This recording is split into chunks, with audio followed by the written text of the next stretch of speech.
My, what gold eyes you have. Nina. I found myself waking up to the strong smell of roast pork and potatoes that made my stomach growl and forced me to realize that I was hungry. Opening my eyes, I saw Taya sitting in a chair at the table in the cabin with Meepo sitting on the table itself next to her.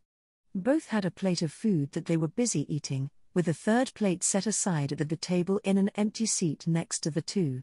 Pulling off the bedsheets covering me, I looked down to see that I had barely managed to take off any of my clothes before going to bed. The most I did was remove the belt holding my sheathed dagger and pouches, my boots, and my cloak. They were in a pile next to my staff against the bed. With a yawn and a stretch, I got out of bed and joined Taya and Meepo at the table. Morning, Nina. Seems that you were exhausted yesterday considering how you didn't even bother changing into sleepwear when you went to bed, Taya teased with a poke to my shoulder. I looked at her and gave her a grin in reply, before I noticed that both Taya and Meepo were looking at me with a mixture of surprise and concern. What? Is there something on my end? Then I fully recalled the events of last night. My infiltration of the Magician's Guild, the religion of the mages that worshipped Kasha, their elixir made from her blood. The blood they made me drink, changing my eyes. Nina, why do your eyes have glowing gold circles in them? Taya asked as she kept inspecting either of my eyes. I'm not certain how to answer that. How should I tell her about everything that I saw and knew? I doubt that Meepo would be at all surprised since he was Kasha's servant. I just didn't want to hide something like this from my sister. She deserved to know since this also affected her, and I also just wanted to talk to someone about this. Taya, I'm going to try and explain everything to you. But you'll need to promise me to not tell anyone else, okay? I shakily said, trying to figure out the right way of telling her what I knew while also building up the courage to do so in the first place. Is something wrong, Sally? She whispered out to me in concern using her nickname for me. Please? I asked her desperately. Her eyes softened when I asked this. Taking my hands in her own, she gave me a simple smile and nod. I won't tell anyone else. I promise. Now, could you tell me what's bothering you? She asked in that gentle and protective tone of hers that I remembered from when we were younger. Taking a deep breath, I began, Taya, remember a few days ago when my team and I stayed here with Inferia? Taya nodded. Before that, we had all almost been killed. My friends had been toyed around with by a sadistic murderer named Clementine while I couldn't help but glance at my right hand being held by Taya. My vision quickly shifted to that flesh and blood hand turning skeletal. Was fighting and losing against this necromancer. None of my spells worked on him, but he kept using acid spells that kept hitting me. My hand G got hit and it was mostly skeletal with B bits of flesh remaining. It who hurt so much and I was so scared. I managed to choke that out before Taya let go of my hands and pulled me into a hug. It's all right, Sally.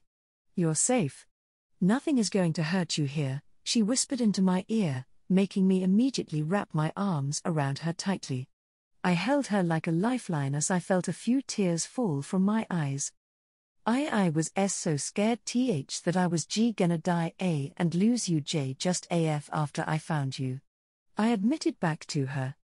I tried to avoid thinking about that night for so long.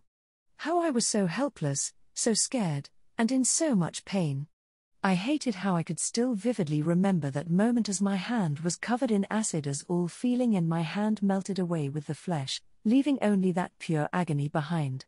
It was like a paining in my mind that I couldn't tear apart or burn. I'm right here. You will never lose me, Sally. You are going to be okay, Taya whispered in comfort. I just closed my eyes and listened as she hummed a familiar song in my ear. The same song she would hum years earlier when I felt sad. We stayed like this for a while longer until I felt myself calm down enough. Slowly pulling away from her embrace, Taya stopped humming and let me go. But I still held her hand before taking a deep breath and continuing. Just before it would have been over for us, Kasha arrived to save us. She stopped time. That caught Taya's attention, but she remained quiet and let me continue. After that, she she healed our wounds and defeated those 2 killers. I'd never seen her so angry before, and she seemed like an entirely different person, especially with her golden eyes. Like yours? Taya asked, to which I nodded. Yet, even after she saved us all, I began to suspect something about her. Kasha stopping time with a spell is impossible for any person to do. The only spells like that belong in legends like those of the 6 great gods, the evil deities, the 13 heroes. As I said this, Taya began to understand what I was saying. Are you telling me that Kasha is a goddess or something similar? My sister asked in astonishment. She's actually a demigoddess, but that probably doesn't mean much in comparison to what she can do. I had the feeling that Kasha's demigoddess status was a lot different in comparison to the stories I heard of the demigods of the slain theocracy. If any of them had been able to stop time, then they would probably have taken over the world at this point. The fact that she can do it so casually, along with casting a spell that could be seen miles away, showed that she was probably in a different league in comparison to them. How do you know all of this for certain? As Taya asked, I looked between her and Meepo, who had been intently listening. If I tell this to you too, then you have to promise to not tell Kasha. While Taya agreed immediately to my request, Meepo seemed hesitant.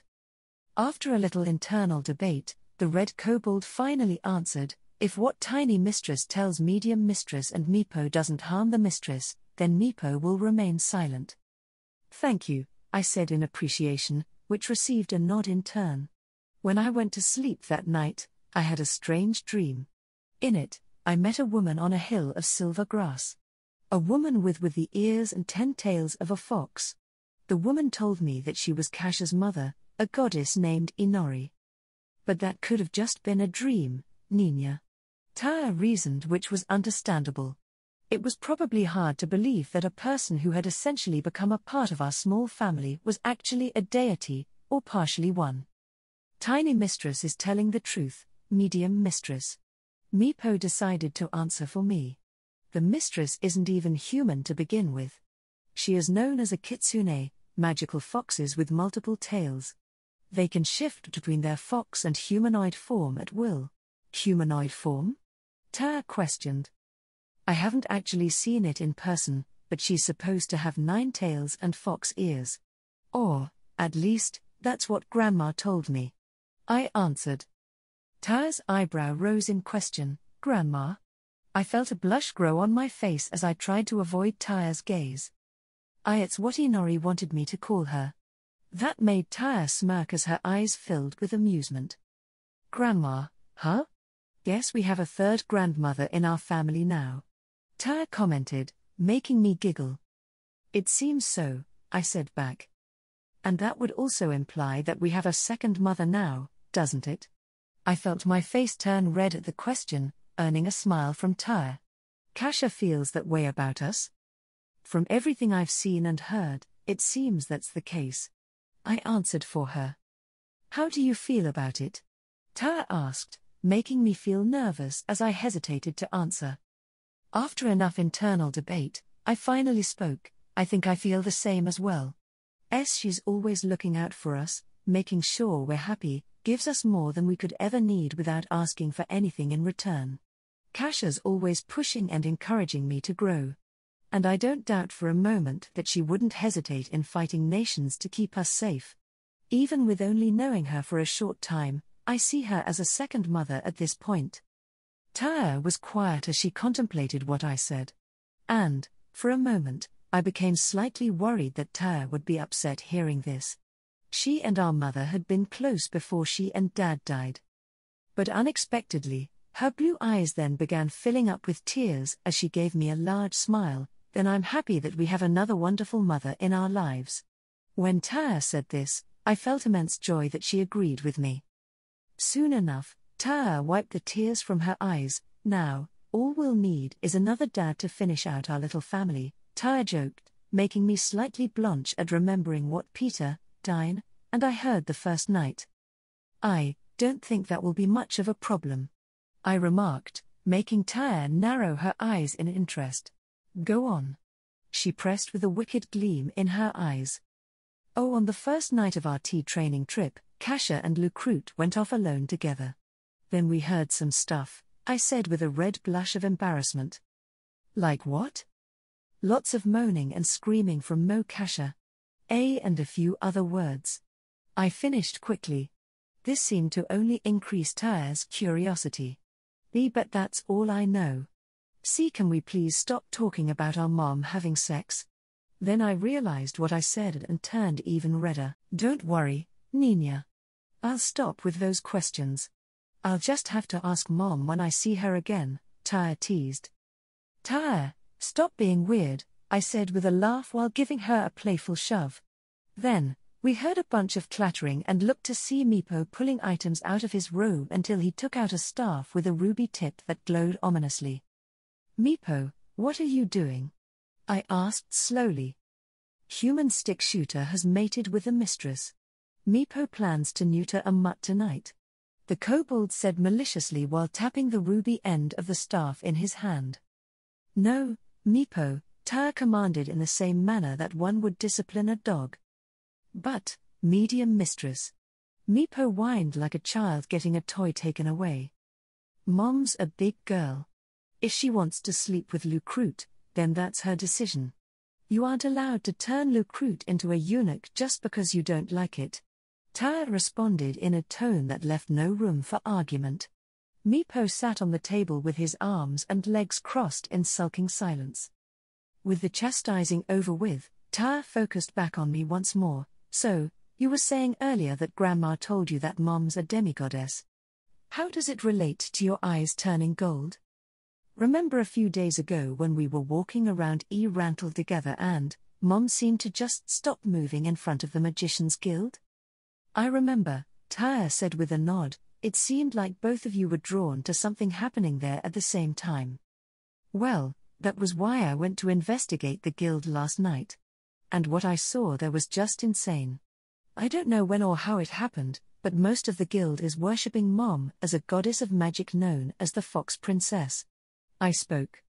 Taya gained a look of both recognition and surprise. Wait, I've heard a few patrons at the restaurant talking about a goddess at the Great Lake of Tob living by a giant tree in a golden palace.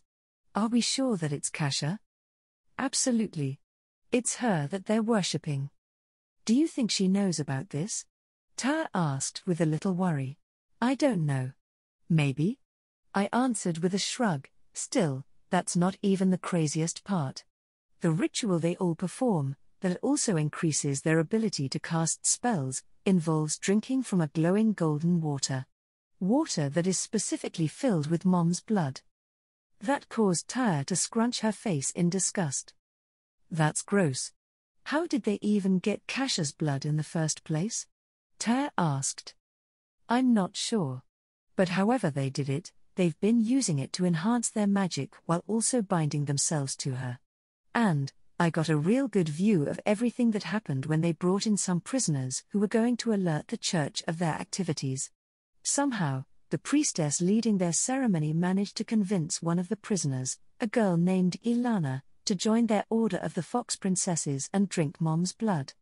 After that, something happened to her which added gold rings into her eyes. That caused my sister to look at me in either a mixture of shock or horror as she rapidly put together why my eyes had massive gold rings in them. Nina, what happened to you?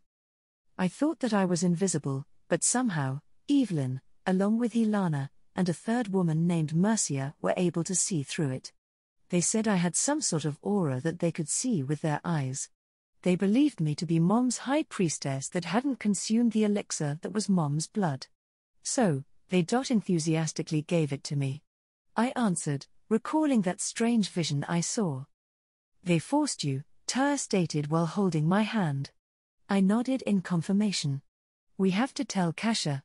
She needs to know what happened, and she might have a way to fix. Taya gestured to my eyes, this, if that's what you want. I know that I have to tell Mom, but I would still want to keep whatever it is that was changed in me, I stated with certainty. It just makes me feel closer to her and I don't want to lose that. This is your choice. If you like this, then I wholeheartedly support it, Taya said softly while cupping my cheek. But then she became stern. Yet, these people, They forced it on you. They took that choice away from you. Who knows who else they could have done this to? I flinched upon recalling Mercia's screaming. They did do it to another. That woman, Mercia.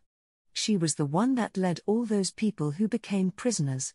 They forced her to drink it in order to convince her. She screamed for a little until her eyes gained a ring of gold.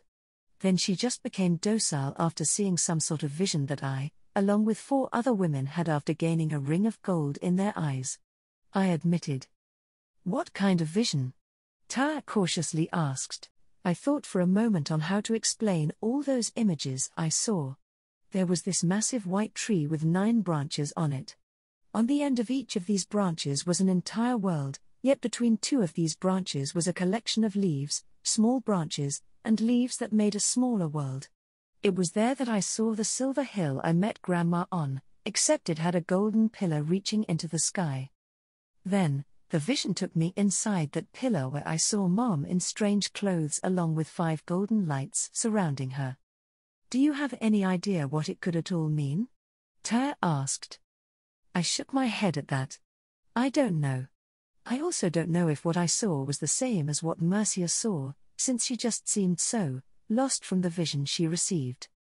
Maybe Kasha could help explain what you saw. This is her area of expertise. I nodded at Taya's suggestion. I think we'll both have a lot of questions for Mom when we see her again, I remarked as I continued to think over everything. What's on your mind? Just everything that's been happening. It seems like life is just changing so fast for me. A few weeks ago, I was just a regular mage pretending to be a boy while still looking for you. Now, we got reunited, adopted in everything but name by a demigoddess and her goddess mother, revealed that I'm actually a girl to everyone, almost died, learned things about magic I didn't think possible, and now I've been connected to said earlier demigoddess because I drank her blood. That's a lot of change within a single month. I listed out. At least it's not all bad, Taya said with a smile. A month ago, I was a slave in a brothel. Since then, I got to be with you again. We've gotten a new home, I've gotten a job I enjoy, I'm making new friends, meeting some interesting people. Taya listed off with a blush at the end. I couldn't help but smirk at a chance to tease my sister for once. Oh, interesting people, huh? Do these interesting people have a name? Saizo's just a customer that's been coming by the restaurant every day. Taya answered quickly while looking away from my gaze. That made my grin grow even wider. Their name is Saizo? Would they happen to be a boy? I teased further. Though, I couldn't help but find their name to be a bit odd. Yes. And what exactly made this customer so interesting? It would have to take quite a bit to get you blushing so hard at the question. I prodded further while giggling. He helped me out with some unruly patrons. I get it. He's your knight in shining armor. He must have been so dashing and handsome as he rescued you from the dastardly vagabonds before sweeping you off your feet, I said with an exaggerated swoon. I received a playful shove in return for that. It wasn't like that. He just dealt with these 3 adventurers that were getting handsy and I gave him a free meal for helping me out. Taya quickly explained. Already making dinner for him? It seems that you like to move fast, I teased with a laugh. Taya gave me a look with narrowed eyes. Then, she said, just wait until you find a boy you like. I'm sure that our mom would love to help me in teasing you about it. That quickly shut me up. If Taya's teasing was bad enough as it is, then Mom adding onto it would make it unbearable. Fine. I'll stop. I quickly conceded, making Taya giggle in response, before I added, but just be aware, Mum'll probably not leave you alone if she finds out either. Taya was silent as she heard this. Then, we both broke out into laughter. We'll have to do everything in our power to make sure that doesn't happen, Taya remarked in a conspiratorial tone. I agreed with the idea. Unfortunately, the execution would probably be impossible. Taya, it's Mom. She'll find out anything, I said in resignation. Especially because I was aware of the kitsune she had protecting us. They'd probably tell her. It doesn't hurt to at least try. My sister said optimistically, even if she also understood, like I did, that it was an effort in futility. Yet, even with the levity of the moment, there was one thing I couldn't take my mind off of. I'm worried that the moment I tell Mom about what that order did, she'll kill them without hesitation. They're overzealous idiots, yet they could probably be convinced to change their ways if Mom steps in. But she won't even consider that. Kasha will see that they did something to you against your will and she'll only think about protecting you by killing them all. Tara finished my thought for me. Looking over to Meepo, still slightly sulking on the table, I asked, Meepo, how likely do you think that Mom would let the people worshipping her live? Meepo took a moment to think before responding, Mistress doesn't take attacks against her, or what Mistress sees as hers, lightly. Mistress once annihilated an entire guild of beings near her level of power because they wouldn't leave Mistress alone since they wanted Mistress property. From all the time Meepo has known her, Mistress has only ever used overwhelming retaliation against those who wrong her. Mistress will kill everyone involved and level the Magicians Guild's building to the ground if needed. Hearing that she fought off an entire organization of people around her level was a terrifying thought. If that giant blast seen miles away outside of Rantle was any indication, such a fight could entail kingdom-leveling amounts of destruction. And the fact that she'd turn all of that power on the people of the Magicians Guild was horrific to imagine. I need to think of a way to convince her to not slaughter all of them. I thought aloud. Tara put a hand on my shoulder in reassurance. We'll think of a way. I don't wish for Kasha to kill anyone because of us if she doesn't have to, she said in a solemn tone. I gave her a nod in agreement. I needed to figure out a way quickly, because the moment she saw my eyes, Mom would immediately ask questions. Nero. I found myself waking up this morning when I felt something shove me. Since ending up in Tob 6 days ago, my body had become extremely on edge about any little thing since this forest was filled to the brim with deadly monsters, some of which I didn't even think existed until I saw them. Quickly rolling away from whatever was shoving me, I pulled out my sword and pointed it at Yamato. The quiet grey fox gave me a look that almost seemed a mixture between amusement and annoyance. I lowered my blade after this. Morning, Yamato. Did you have to be so rough in waking me? I asked as the fox tossed a piece of heavily cooked meat to me with his tail. I quickly caught it and found myself slightly grimacing at the food I'd been given.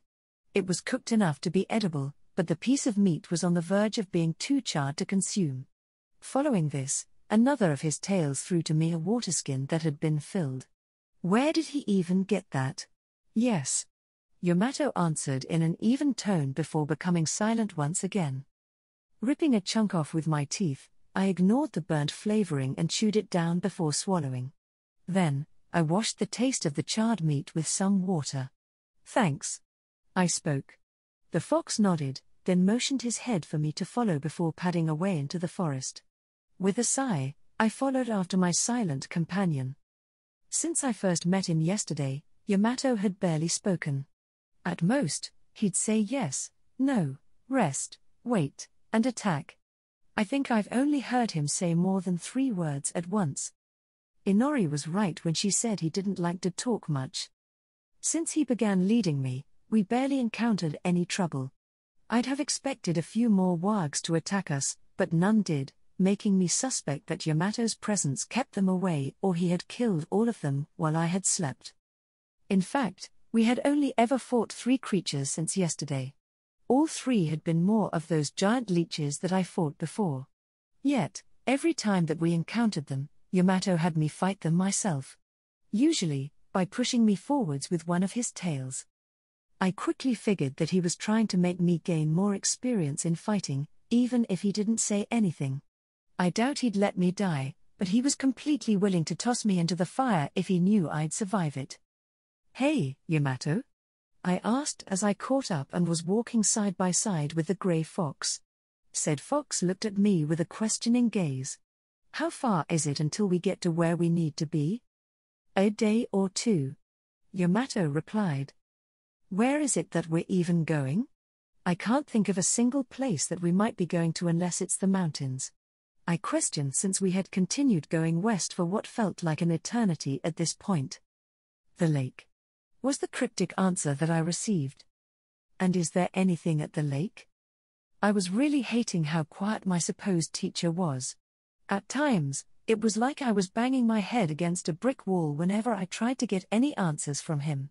So, since we're just going to be walking here, and it's the second day we've done this, mind telling me anything about yourself? Like, why are you, specifically, the one training me?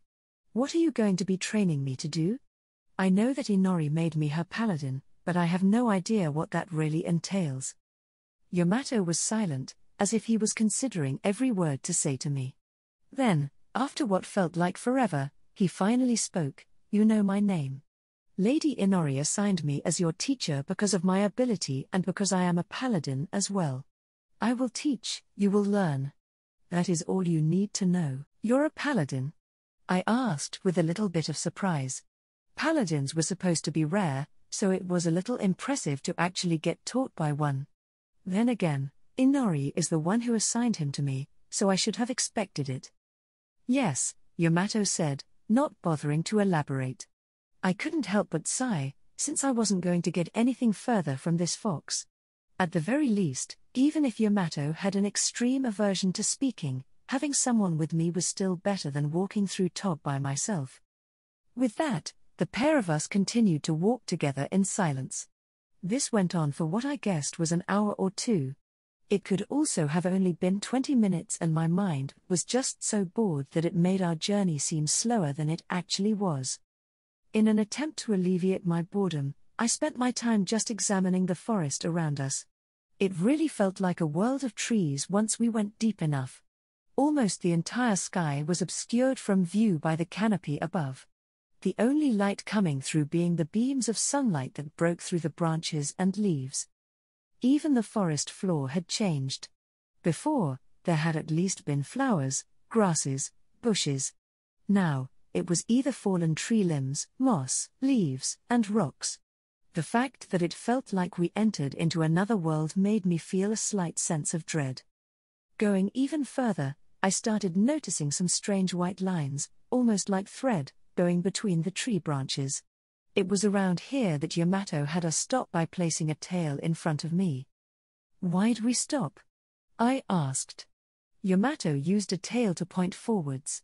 When my eyes followed towards what he pointed to, my eyes went wide with shock and I felt disturbed. Ahead of us, cocooned in multiple white strings, was a warg which hung from one of the tree branches. Except, this warg was most certainly dead.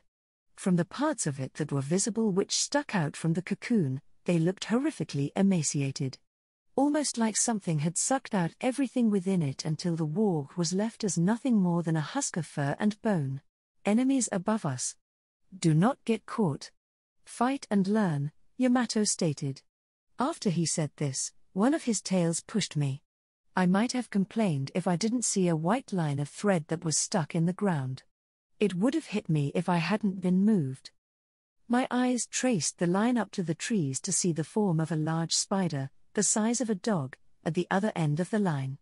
Its body was a bloody crimson, while its legs were a dark brown.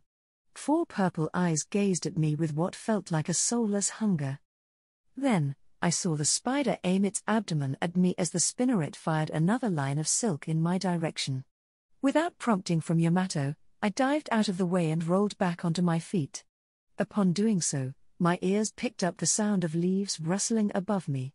And I remembered what the grey fox had told me. Enemies, not enemy.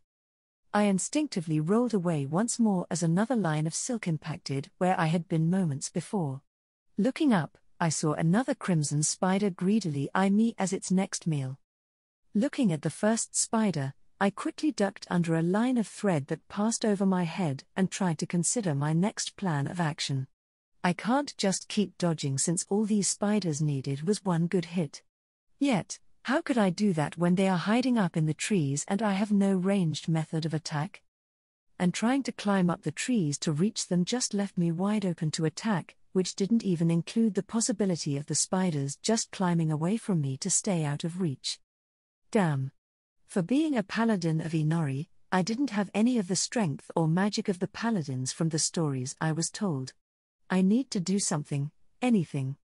Twisting aside from another line, I began to notice the trap being set up. The spiders were slowly encircling me into a cage of silk threads. I couldn't let that happen. So, with a shout, I sliced a line in front of me which seemed to work, except the split line seemed stuck on my sword, preventing me from pulling it away. I couldn't further attempt to free my sword as I had to quickly jump back when two lines stuck themselves to the handle of my sword. These spiders were getting on my nerves.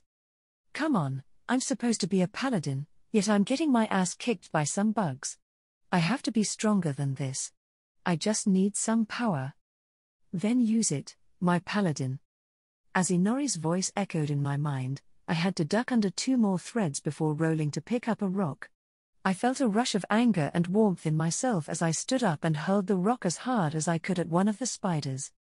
What I didn't expect to happen was for the rock to now be lit in blue flames as it sped towards the spider and impacted its head, lighting it up in blue fire. It made a horrific hissing scream as it fell from the branch it had been perching on and hit the ground. There, the crimson spider continued its painful screeching as it rolled around the ground. When its legs began curling into itself, I knew it had died. And that was the moment I rushed to pick up another rock as the second spider was distracted by the burning corpse of its brethren. Then, taking aim with that same feeling of power from earlier, I chucked the rock and nailed the spider's leg, making it combust in blue fire that spread to the rest of its body. It also fell to the ground screeching in pain. Yet, I looked down at my right hand to see that it was also lit up in blue flame. But I felt no pain from it, just a comforting warmth.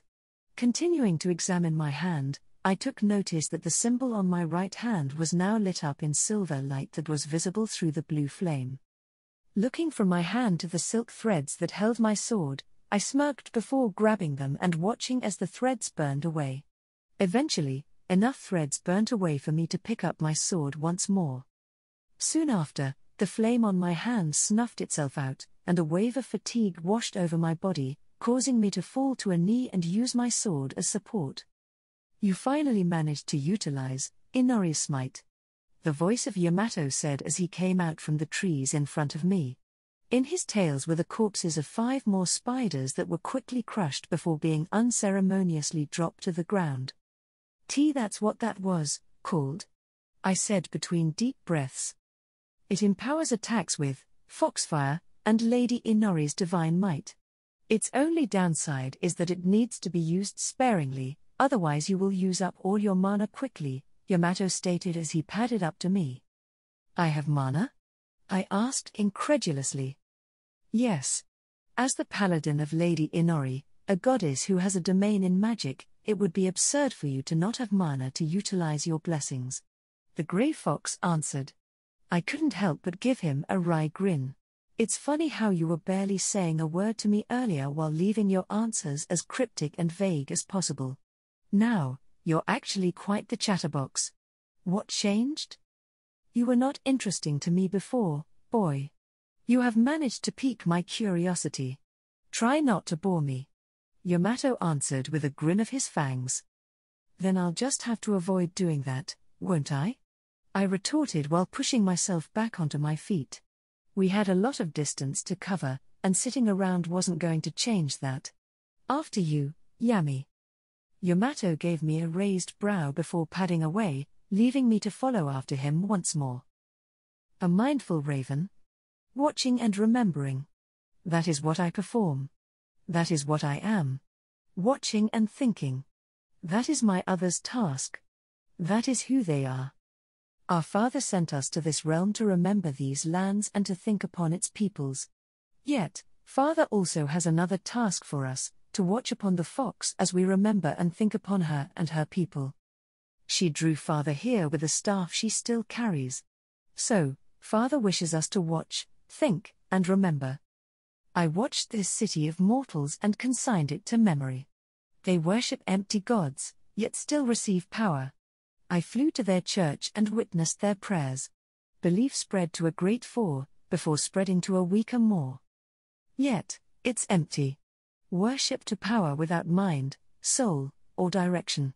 Power open to subsume. My other is thoughtful, they shall know what to do. But the empty many are not the only gods within this city. I fly off to a hall of magic, yet also faith. There, I witness worship to the fledgling goddess, the fox. It grows by the day. Each follower takes part of the fox within themselves. They forge threads from imbibing the fox's essence, connecting them to her. Alone, the threads are weak. But they slowly grow into a rope that slowly ties a noose around the city that will grow further still. Her influence may consume the empty many. Father allows this. For with the fox comes the fox mother, the war mother, and the trickster. Fighting them gains nothing, only loses. Father plans to focus elsewhere. Continuing my path, I fly next to the fox's followers. I find the druid first. He is strangely connected to nature. Unknown, unnatural. A human growing closer to touching forests, unlike others. So close to speaking with great roots. My other will think upon it. Next, I move to the warrior. He traverses the city with a woman. Yet, at his side, I see a shard of the ending fire. His influence is also here. Yes, I see him watching the warrior. A shadow that watches with interest, but not intent. It lacks the destroyer's destructive intent. He will likely not change this boy. I watch him kiss the woman. Is she also connected? No. Human, but I will memorize it. Flying off to the mage daughter afterwards, I find that she is obscured. No, displaced. Gazing further at the absence, I see it. The mage daughter is with the elder daughter in a realm formed by the fox. Yet, even within a realm of the fox, it is still within the trappings of the world tree due to her connection to the other gods. The connection made forged a vine, a thin vine, but a vine nonetheless. Because of it, I may see. I shed away from reality, like one would shed a feather, to enter the realm between realms and view the fox's realm, no more than a speck in comparison to the world tree. Entering into the fox's realm, I see that the mage daughter has changed. She has taken the fox within herself, yet it differs from the others. She is not a thread, but a chain. Not just to the fox, but to the fox mother and elder daughter as well. The chain is slowly changing, from iron to gold. This change is similar, yet far slower, with the elder daughter's chain to the fox. Yet, I see a thread slowly growing towards the fox mother. It is an odd thing to watch, this familial connection that shouldn't exist between the mortal and divine. My other will understand more. They will know what this all means. If not, they can surmise from my memory. Once more, I shed away from this realm into the realm between realms and re-enter the greater realm. There, I look for the archer and lover of the fox. Upon discovering him roaming the streets, I see wrongness. Mortal, yet not. The form of a man, yet a growing leviathan within. He breathes life, but an innate poison follows. A realm contained within a man that is contained within this realm. This is a being of contradiction that shouldn't be. And there are connections that I can see. The contradiction has two. One is a chain that ties both the contradiction and the fox, growing like a noose. The other is dark, made of rotten roots that goes somewhere unknown. Somewhere that even I can't see. My other must know immediately. Kasha.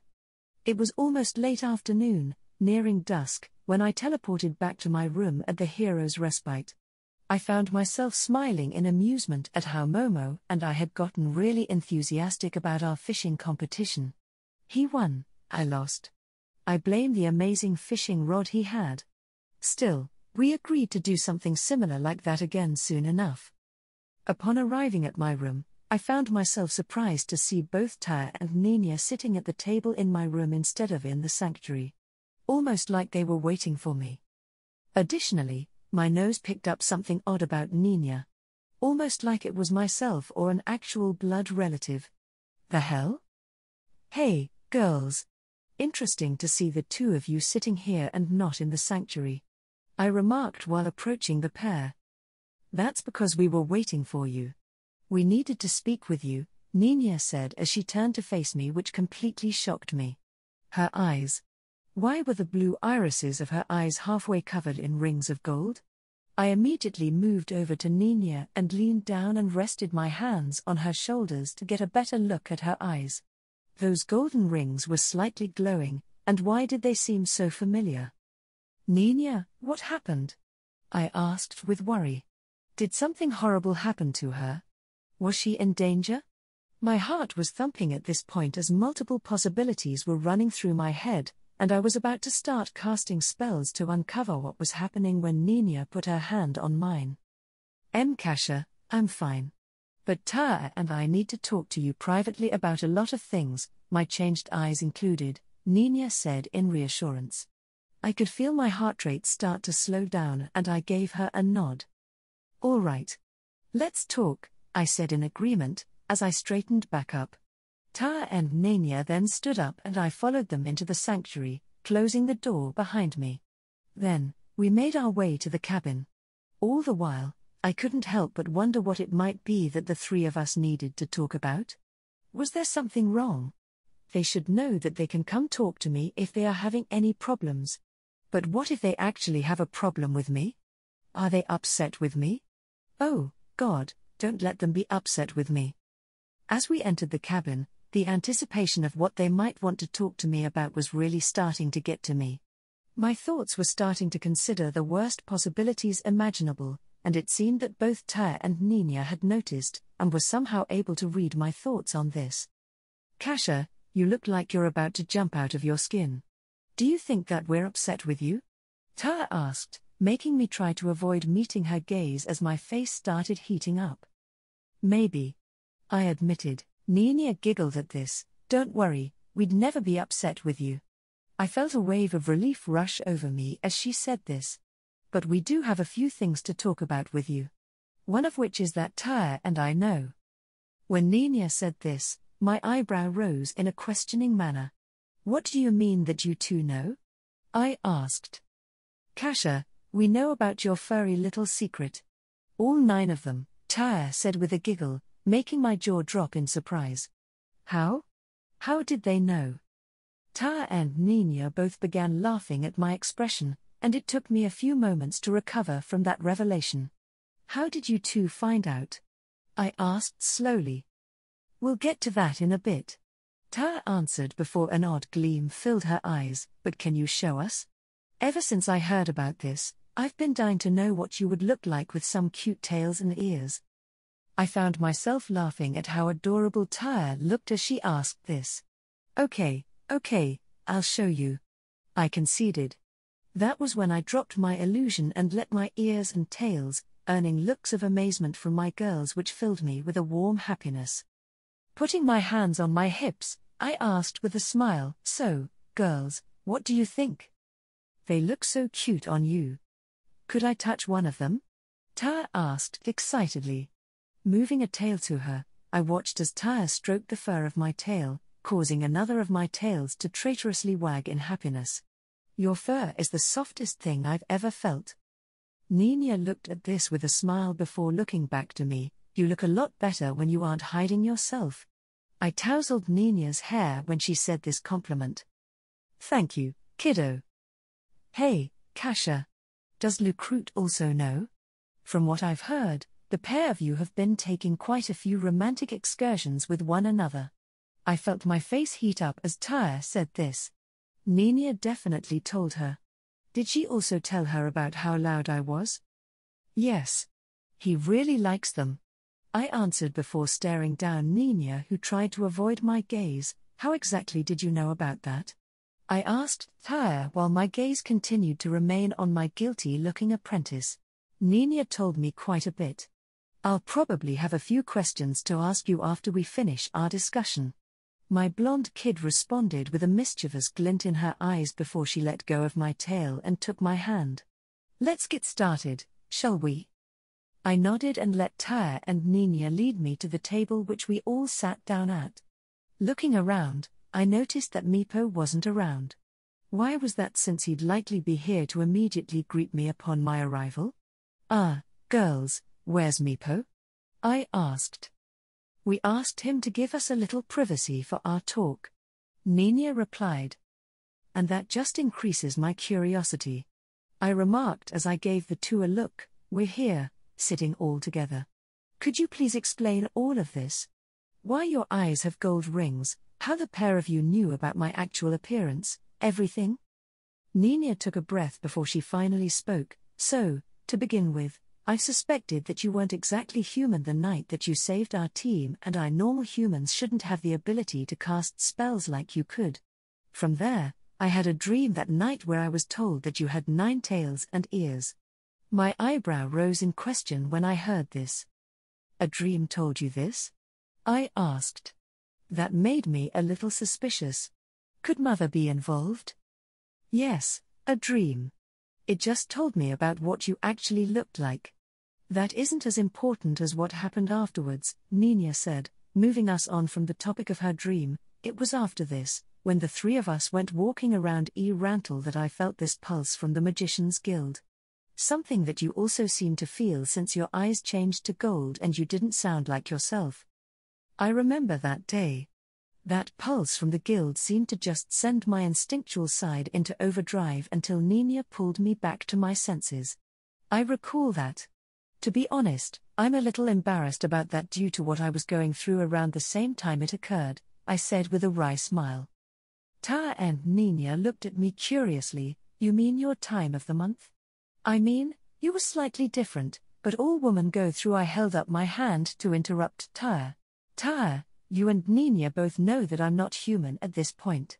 That also means that your monthly time as a human is different from my monthly time as a kitsune. Namely, humans end up bleeding. Kitsune, due to being closely related to foxes, end up very promiscuous. I explained with a blush that Nina quickly shared. Tara, on the other hand, began giggling. Wow, that explains so much about why you seemed on edge all the time. My blonde kid exclaimed, making me hide my face in my hand. Why, yeah. How about you continue with your explanation, Nina? Please, I said while trying to ignore how much I wanted to cringe at explaining this to my daughters. Rewrite. So, I didn't exactly know what it was that you or I felt that pulse, or why it affected you so much. I couldn't explain why Nina felt the pulse that I did, since it was definitely didn't feel like something that a regular human mage would feel. That is what led to me trying to investigate the Magician's Guild last night under an invisibility ring that Meepo gave me. My eyes noticed Nina thumbing a simple gold ring on her finger, making me smirk. I remember using that magical item years prior since I didn't have the ability to cast greater invisibility at that time. It was extremely helpful due to it hiding me from a lot of fights that I couldn't handle. It eventually ended up in my adventuring horde once I didn't need it anymore. I'm happy to see that it's gotten new use. Using it, I snuck into the Magician's Guild by following a few mages inside and heard them talking about a new religion that many of the guild members had joined, one that is worshipping you. Both Nina and Taya gave me a knowing look that told me that they also knew about my divinity. Before I continue, did you know anything about this? A little bit. A quick summary of events before it happened is that I had gone to the Great Lake of Tob and was convinced to help out the lizardmen there. To prove my ability and claims, I created a giant stone tree in the lake which was discovered by the Magician's Guild. When they hired me and I discovered the destination of our expedition, I had to both protect the lizardmen while also keeping my cover. That led to me creating a magical duplicate of myself that would act as a divine persona of myself. She took it too far and, through a series of cascading events, ended up handing some of my blood over to the Magician's Guild as a way to prove my divinity. Theo Ruksha, the guildmaster, figured out my identity, and offered his servitude in exchange for knowledge. I agreed, both to keep him under control and to gain a strong political connection to Rantle, by giving him a simple tome of a single spell I knew. Kasha, I have a quick question for you. Nina began. Go ahead and ask. I replied. What exactly do you think a simple spell tome is? Nina's question confused me a little bit. What did she mean by that? Isn't it just filled with regular information on how to cast a spell? It's pretty much like the tome I gave to you, except only consisting of one spell instead of multiple. I'll admit, it was a slightly more advanced spell of the 4th tier called Greater Slow, but that shouldn't change it too much. I explained. Ninia's jaw seemed to drop a little before she recovered and spoke. Kasha, I'm still working on the first spell from the spell tome you gave me. I haven't read ahead at all, yet the concepts you explained and used for just a 2nd tier spell would literally change the way mages of the entire world would learn and cast fire spells, and I bet a few of the concepts you used could be added to other spells as well. And let me remind you, this is just for a 2nd tier spell. You gave them a tome for a 4th tier spell. Oh, shit. That actually explains so much. I remarked. What do you mean that it explains so much? Ninia quickly asked. Well, for the next 2 days, Theo seemed to have gotten a little obsessed with the book I gave him. It was on the 2nd day that he convinced me to allow him to start a religion around me, with a few of his subordinates already seeming to be worshipping the Fox Princess, as they referred to me, since he hadn't revealed my identity to the others. They also spoke about some revelation that Theo had shown them. Now that I think about it, that tome I gave him is likely said revelation. I answered while thinking aloud. And you just let him start a religion around you? Tyre was the one to ask this time. It wasn't exactly something I wanted. I just realized that Theo and his friends would likely start some religion about me without my consent, so I just agreed so that I could have some control over it. Aside from that day, I haven't really interacted with the Magician's Guild or that religion. I just told him to keep it under control. Other than that, I've been very hands-off. I replied. Okay, I'll just need you to listen and remain calm for what I say next, Ninia said slowly to me. Ninia, the way that you're telling me to remain calm is kind of doing the opposite. What happened? I said while trying to consider all the possibilities. Please, do not tell me that they are doing ritual sacrificing in my name. Ninia took one of my hands in both of hers before speaking once more. When I followed those mages inside the guild, I also followed them to the underground labs where they had set up some kind of chapel in one of the labs. It was completely packed with your worshippers. Their sermon was being led by this woman named Evelyn, who was wearing a strange white outfit. She also had golden rings in her eyes. Focusing back onto Ninia's eyes that had gold rings, I couldn't help but wonder what happened. There was some silver bowl by Evelyn that was filled with a golden water, a water mixed with your blood. And from what I found out, the people in that room had been drinking it. I couldn't hide the revulsion I felt at hearing this. Ew. Why are they even drinking my blood? That seems disgusting. From what I found out, it apparently enhances the mana and casting ability of any who drink it. But continuing on from this, during their sermon, a few of their members brought in a group of mages that were chained up. From what I understood, they were planning to tell the Church of the 4 great gods about their religion, likely invoking an inquisition upon them. As my kid said this, I became horrified. These mages were already getting involved in religious conflict, aside from sounding very culty to begin with. What the fuck was going on with them? It seemed that Ninia saw my worries since she gave my hand a reassuring squeeze. Evelyn managed to convince the prisoners to drink your blood, which was enough to convert them all to worshipping you. Okay, at least these worshippers didn't kill anyone. And they convinced their prisoners to join them without any conflict, even if said method of convincing them was to drink my blood like a weird cabal of vampires. I just needed to head over there and try to get them to be less creepy about this worship, and maybe there. Then, they dragged in the leader of the group of prisoners bound and gagged. Her name was Mercia. Evelyn seemed to be unable to convince Mercia to join, so they forced her to drink your blood, which caused her to have some sort of vision that ended her resistance. Golden rings formed in her eyes when this happened, Ninia said, causing my heart rate to start speeding up. I remember Mercia being our initial guide during the expedition.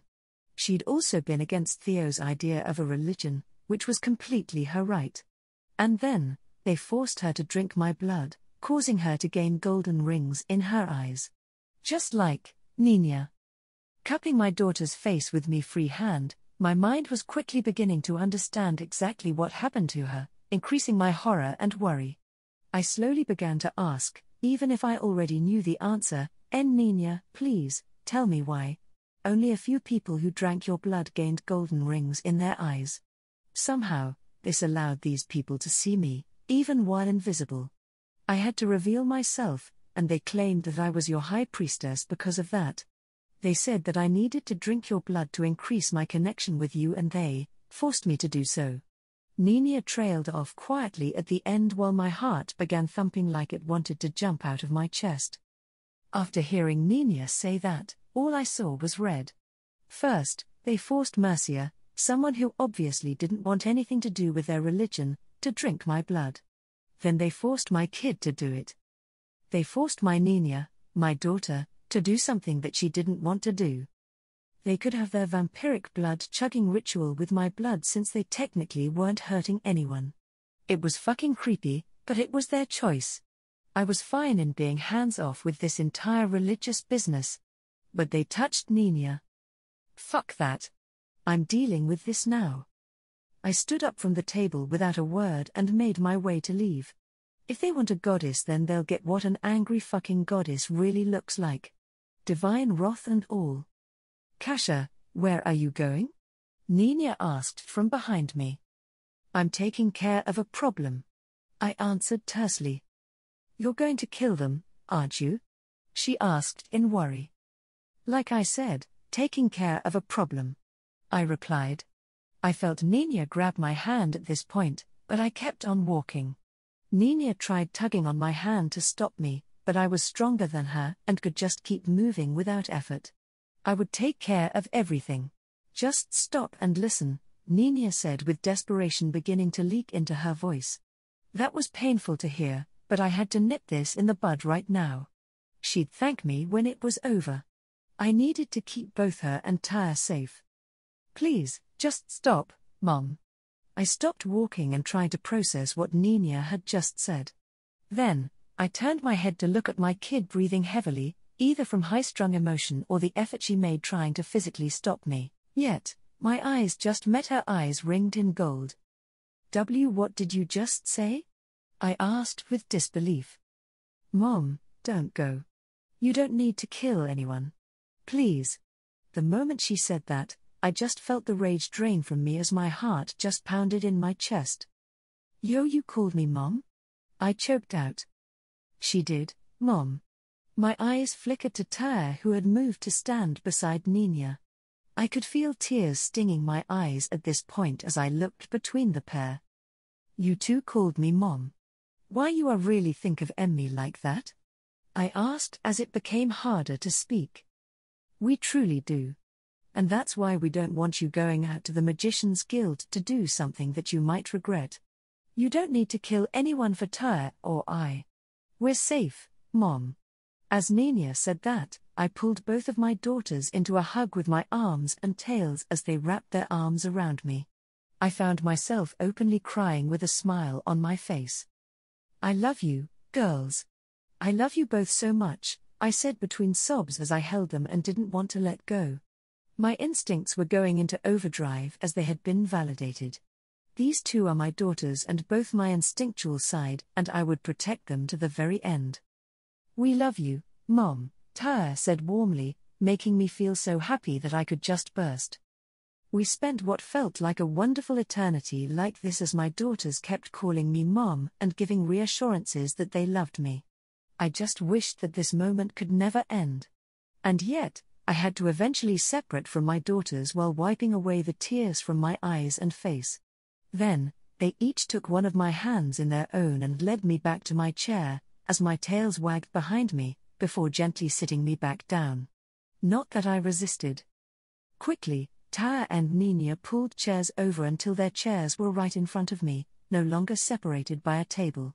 Sitting back down, they held my hands once again and I felt absolutely content.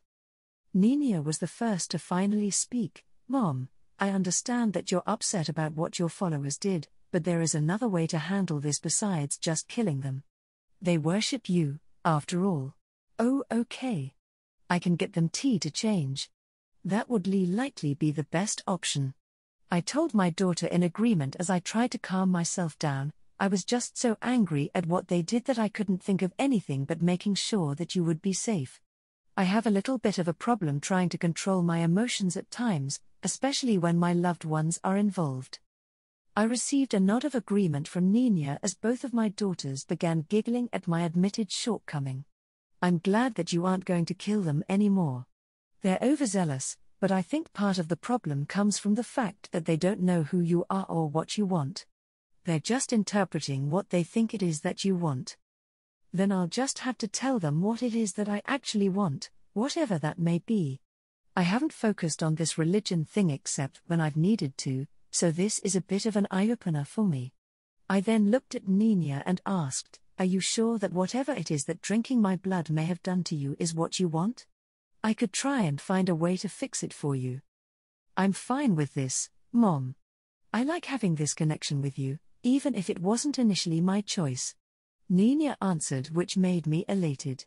"So, what is it you plan to tell your followers?" "For one, to stop forcibly making people drink my blood. From there, I'd have to figure it out," I answered. I really hated that I needed to get involved because these cultists couldn't keep themselves from going overboard. And honestly, if my daughters hadn't been here to calm me down, I actually would have killed all of them. It was weird how I didn't find the idea of killing all of those people a problem. At most, they have been overzealous. Yet the moment they touched my daughter, I was already planning to teleport down to the Magician's Guild and butcher all of them. Was this wrong? I didn't think so. They touched Nina, which meant that they had to die. But did I really have to kill them all for it? Maybe I should just ignore this since both of my daughters managed to change my mind on that issue. Now, I just needed to get them all in line, which wouldn't be that tough of a task. But if they ever did something like this to either of my daughters again, not even they would stop me from annihilating the cult. "When do you plan to do this?" Ter asked. "Tonight. I have to take care of this sooner rather than later, and they'll likely have their little ceremony tonight. That gives me a lot of their group gathered together who I can speak to at once," I confirmed. "We need to have a chat. Kasha." It was after our initial serious discussion between me and my daughters that I decided to allow them to ask more personal questions about myself. My kids were certainly enthusiastic about fielding me as many questions as they could conjure. I tried to answer them to the best of my ability, even if some of them were a little tough to answer. We had spent the past hour or two like this. "Hey, Mom, with your kitsune species, are all of you born with 9 tails?" Ter asked. That was a little tricky, not because I didn't know the answer to the question, but because I was unsure of how to explain the follow-up for it. Did kitsune follow the mechanics of Yggdrasil to a T and require levels and a boss rush to earn a tail, or did they follow the mythology that I remembered where they earned tails from age and or achievement? I guess I'd just do a mixture of both and hope it works out. "No," I said with a shake of my head, "all kitsune, myself included, are born with a single tail. It is through age, power, or achievement that they start earning more." "When you say age, what does that exactly entail?" Nina asked curiously. "Well, after 100 years, a kitsune can earn a tail." When I said that, both of my girls became wide-eyed with shock. "You're over 900 years old?" they asked together, making me giggle before I shook my head at their incorrect assumption. "I'm only 28. I answered, which caused the pair to relax as they heard this, though Nina did give me an odd gaze. "Please, don't take what I say as an insult, Mom, but your personality makes you seem a bit older than that. I would have assumed that you might be in your early to mid-30s, Nina said in observation. She wasn't exactly wrong about me seeming to be older. Losing my only parent at 13, being forced to join the workforce immediately after, grinding my way into a stable living by 19, and surviving the polluted hellscape of Earth during all of this in tandem with core making said survival a chore at best and a nightmare at worst. Yeah, that tends to age a person and make them grow up fast or die. I was already gaining grey hair by the age of 20 from all the stress. I can easily admit that I probably survived to the age of 28 because I was extremely lucky at times. I'm not bothered, Kiddo. I've had to survive a lot of situations that would have likely killed anyone who wasn't strong, smart, or lucky like I was. That tends to make one grow up, I told Nina with a reassuring pat on her shoulder. Then, if you didn't get all 9 of your tails from age, how did you get them? Ter asked. Oh, that's simple enough. I gained my tails by defeating many great monsters and beings. 90 in fact. I answered, simplifying the fact that, while I, theoretically, only needed to kill 90 bosses to get the full, 9-tailed kitsune class, that was a crock of shit. I probably killed over 200 or more bosses to max it out since I sometimes failed the boss rush I'd have to do. At least the class, and all others following it, were worth it. Still, I enjoyed the looks of amazement I received from my girls. Did being a demigoddess help with that? Ter followed up, which I found hard to answer. I can't exactly just say that I leveled up into that class from a convoluted series of lucky leveling and achievements. Not a bit. My mother was very hands-off in helping her children grow stronger, and my demigoddess abilities only came in after I earned my 9th tail. As I answered this, the face of a woman with a similar appearance to my own, yet with glowing white hair and silver eyes filled all my thoughts of mother. I can't even remember a single thing about my original mother anymore. I can't recall the name of any mother but Inori. Even in my memories from Earth, any moment I had of my mother before she died was forced to leave had been replaced by a woman with white hair and silver eyes instead. I had memories of my dad, my mother, Inori, and I sitting together having dinner and chatting. The face of my dad I could recall perfectly, while the face of my mom is Inori. Are my memories being overwritten? Why was I so calm with this? Mother has always been there. Why would there be anyone else? Yeah, Mom has always been Inori. Who else would be there to raise me with Dad? That was correct, I think. Why wouldn't I be calm about thinking of my parents? Why was I even thinking about this again? Oh, it was because Ter was asking about my demigoddess status. What would you say is the toughest thing that you've ever fought? Nina asked excitedly. That was tricky to pinpoint. Putting a finger on my chin, I had to think about it. If you wanted the beings that were hardest to kill due to their durability and strength, that would be a toss-up between the representative aspect of the god, Balder, and the dragon imprisoned within the roots of the world tree, named Nidhogg. I answered. You fought another god? Nina asked incredulously. Ter's jaw dropped as she looked from Nina to me. You actually fought a god before? She quickly added. The answer to both of your questions is both yes and no. Both were representative aspects of said gods. You could almost imagine it like a divine puppet that has incredible strength, but only a fraction of what said gods actually had. To be honest, Balder was a lot easier to fight than Nidhogg since most of Balder's immense strength came from the divine blessing he had that made him invulnerable to all threats, both physical and magical. If you broke that blessing by using a bolt of mistletoe, then he was easy enough to beat. I answered the girls with a simple grin. But, even if that's the case, how could a dragon be harder to defeat than a god? Nina questioned. Even without a blessing, shouldn't the fact that Balder is a god, or a representative aspect of him, make Balder automatically stronger and harder to defeat than a dragon? No, especially if you understood the history surrounding said dragon. And what history would that be? Nina pressed. Nidhogg is an ancient dragon, almost as old as the world tree, a massive tree older and stronger than the gods. Yet, even with the great power he held, Nidhogg was both greedy and gluttonous. He desired power, which was a means to fill his endless hunger. The world tree had this in spades, but it also had the means to protect itself from any overt threat. Nidhogg tried multiple times to assault the world tree, but each time its defenses would repel him back. This only increased the dragon's hunger for a treasure that was so tantalizingly out of reach. Yet, he was also crafty, and that allowed him to quickly realize that while the main body of the tree was heavily protected, its roots were not. So, the dragon went to the deepest roots of the world tree and began to eat them, with the world tree none the wiser. With every root he ate, the dragon became stronger and stronger, until one day, he was both cocky and greedy enough to try consuming the world tree's main body.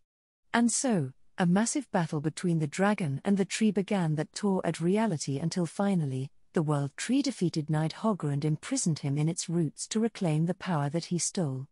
Sadly, the world tree didn't leave the battle unscathed as, where it once had branches filled with countless leaves, now, only 9 remained. I finished as I leaned back in my chair and let the girls digest my tale.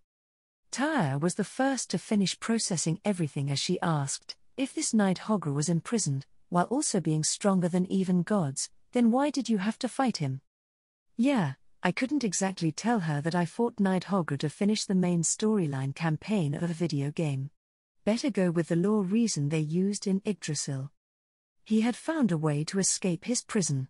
I, and hundreds of others, all had to work together to reseal him back in the world tree's roots and reinforce his bonds, I said before unbuttoning the collar of my dress to reveal my world item hidden under it to the pair. I received this magical item from the world tree as a reward.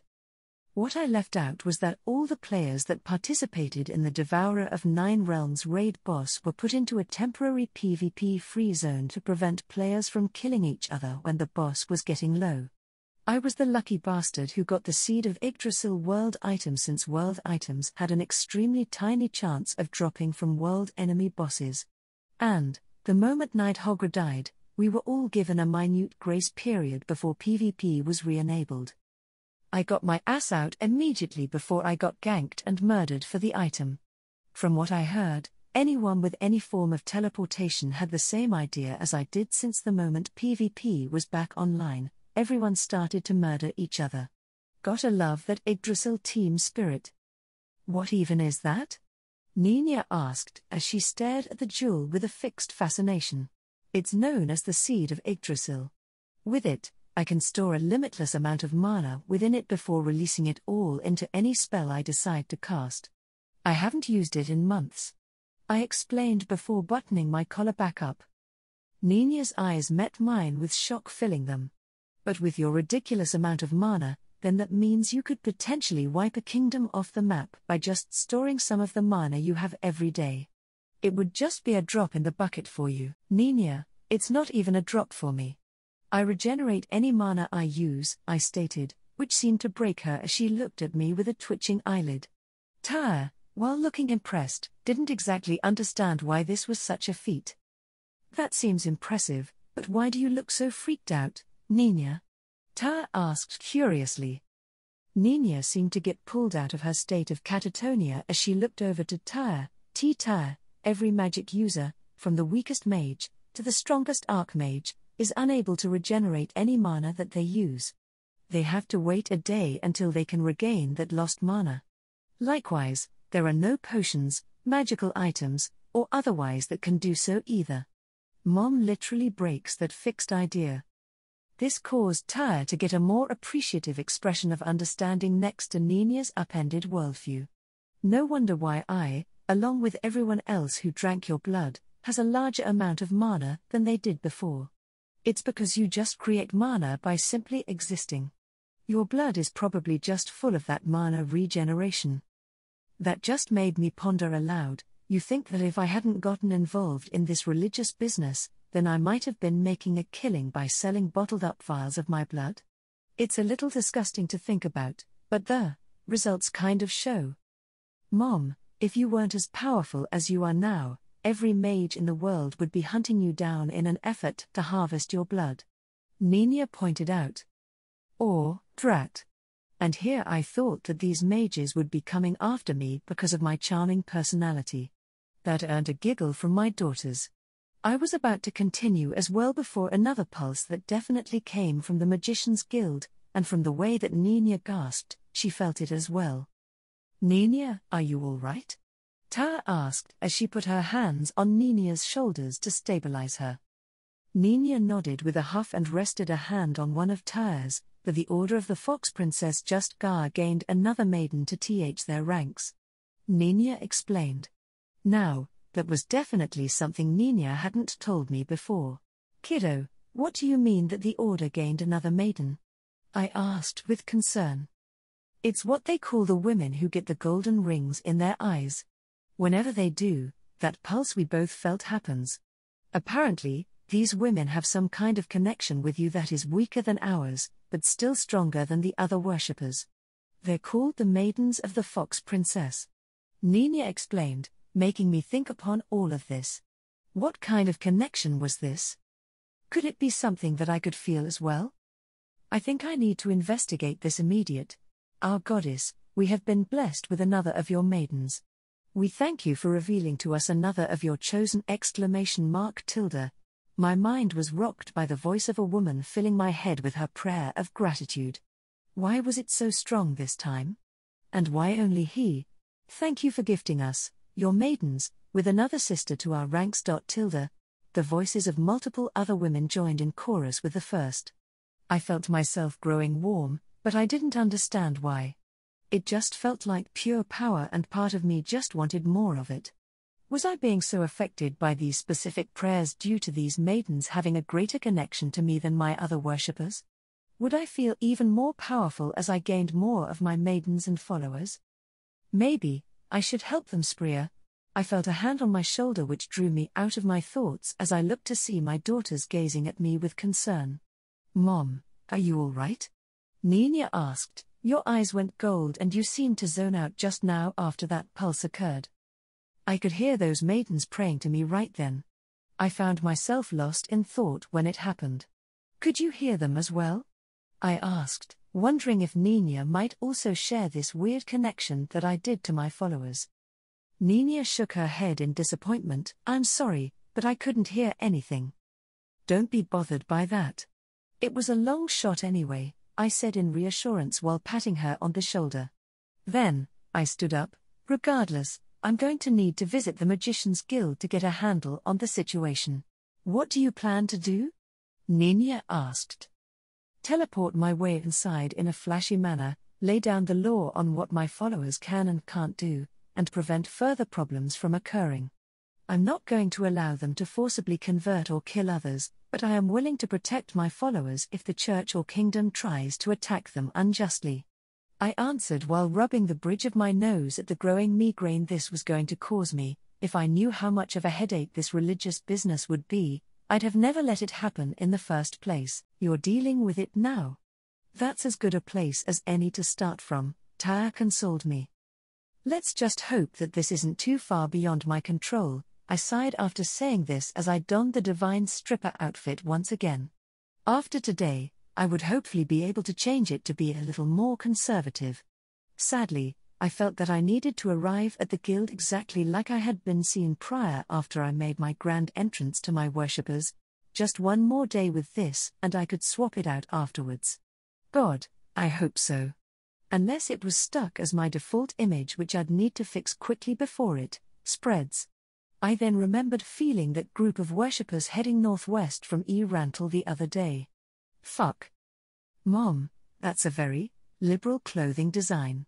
Taya noted with a peculiar look as Nina's raised eyebrows told me all that I needed to know. At least the veil covering my face did well to hide my growing blush. It wasn't my choice.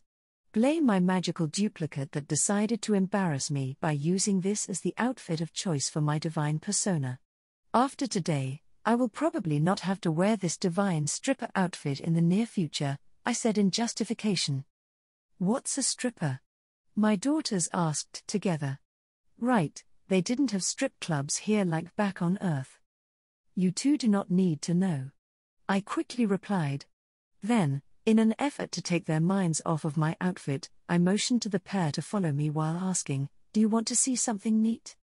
Sure, but what exactly is it? Nina asked as my daughters followed me out into the garden. I think it was about time to try using my divine bestial form since I hadn't tried it yet. While the form was certainly strong, I barely used it in Yggdrasil due to how unwieldy it was to control. They went realistic in the game with how you were supposed to move around, which meant that you were supposed to be running around on all fours. That was a little difficult for me to move around and take advantage of the form properly since my mind was hardwired to running about on two legs.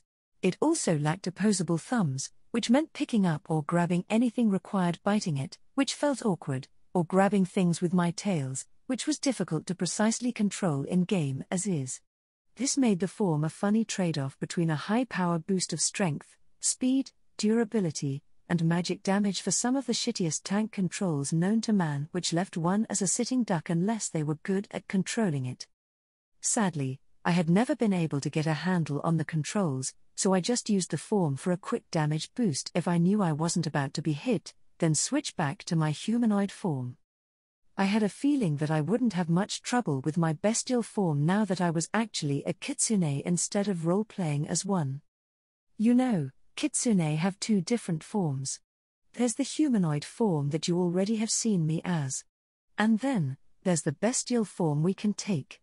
I told the pair before reaching a wide enough space in the garden before turning around to them. I've never transformed into my bestial form in this world before, but it should be simple.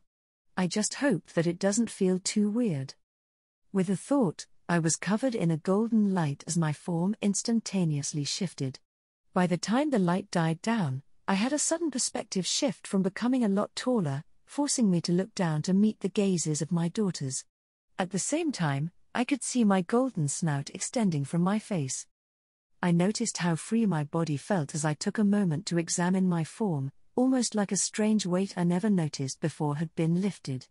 I was almost twice the size of a horse, my tails aiding in making me look even larger due to having attained a bit more bulk in this form.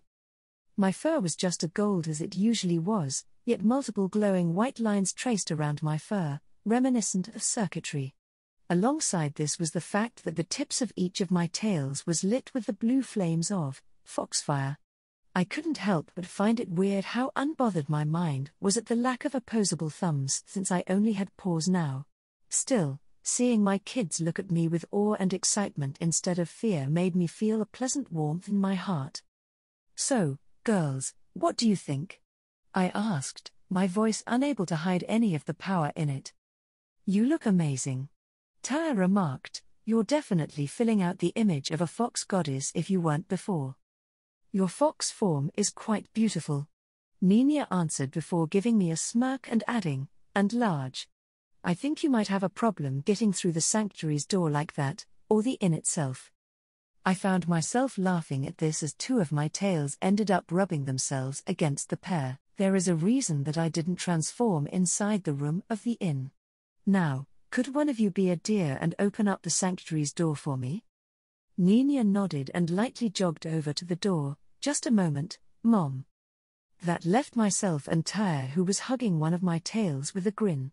"The fur on your tails was already unnaturally soft, but now your entire body is covered in it. I really want to know what it would feel like to just lay down on you like a bed." I found myself highly amused at Taya's pondering. "Maybe later, Taya," I answered as Nina came back to us. "The door's open," she stated. "But how are you going to fit through the doorway?" "I'm not. I just needed the door open so that I could teleport out of here.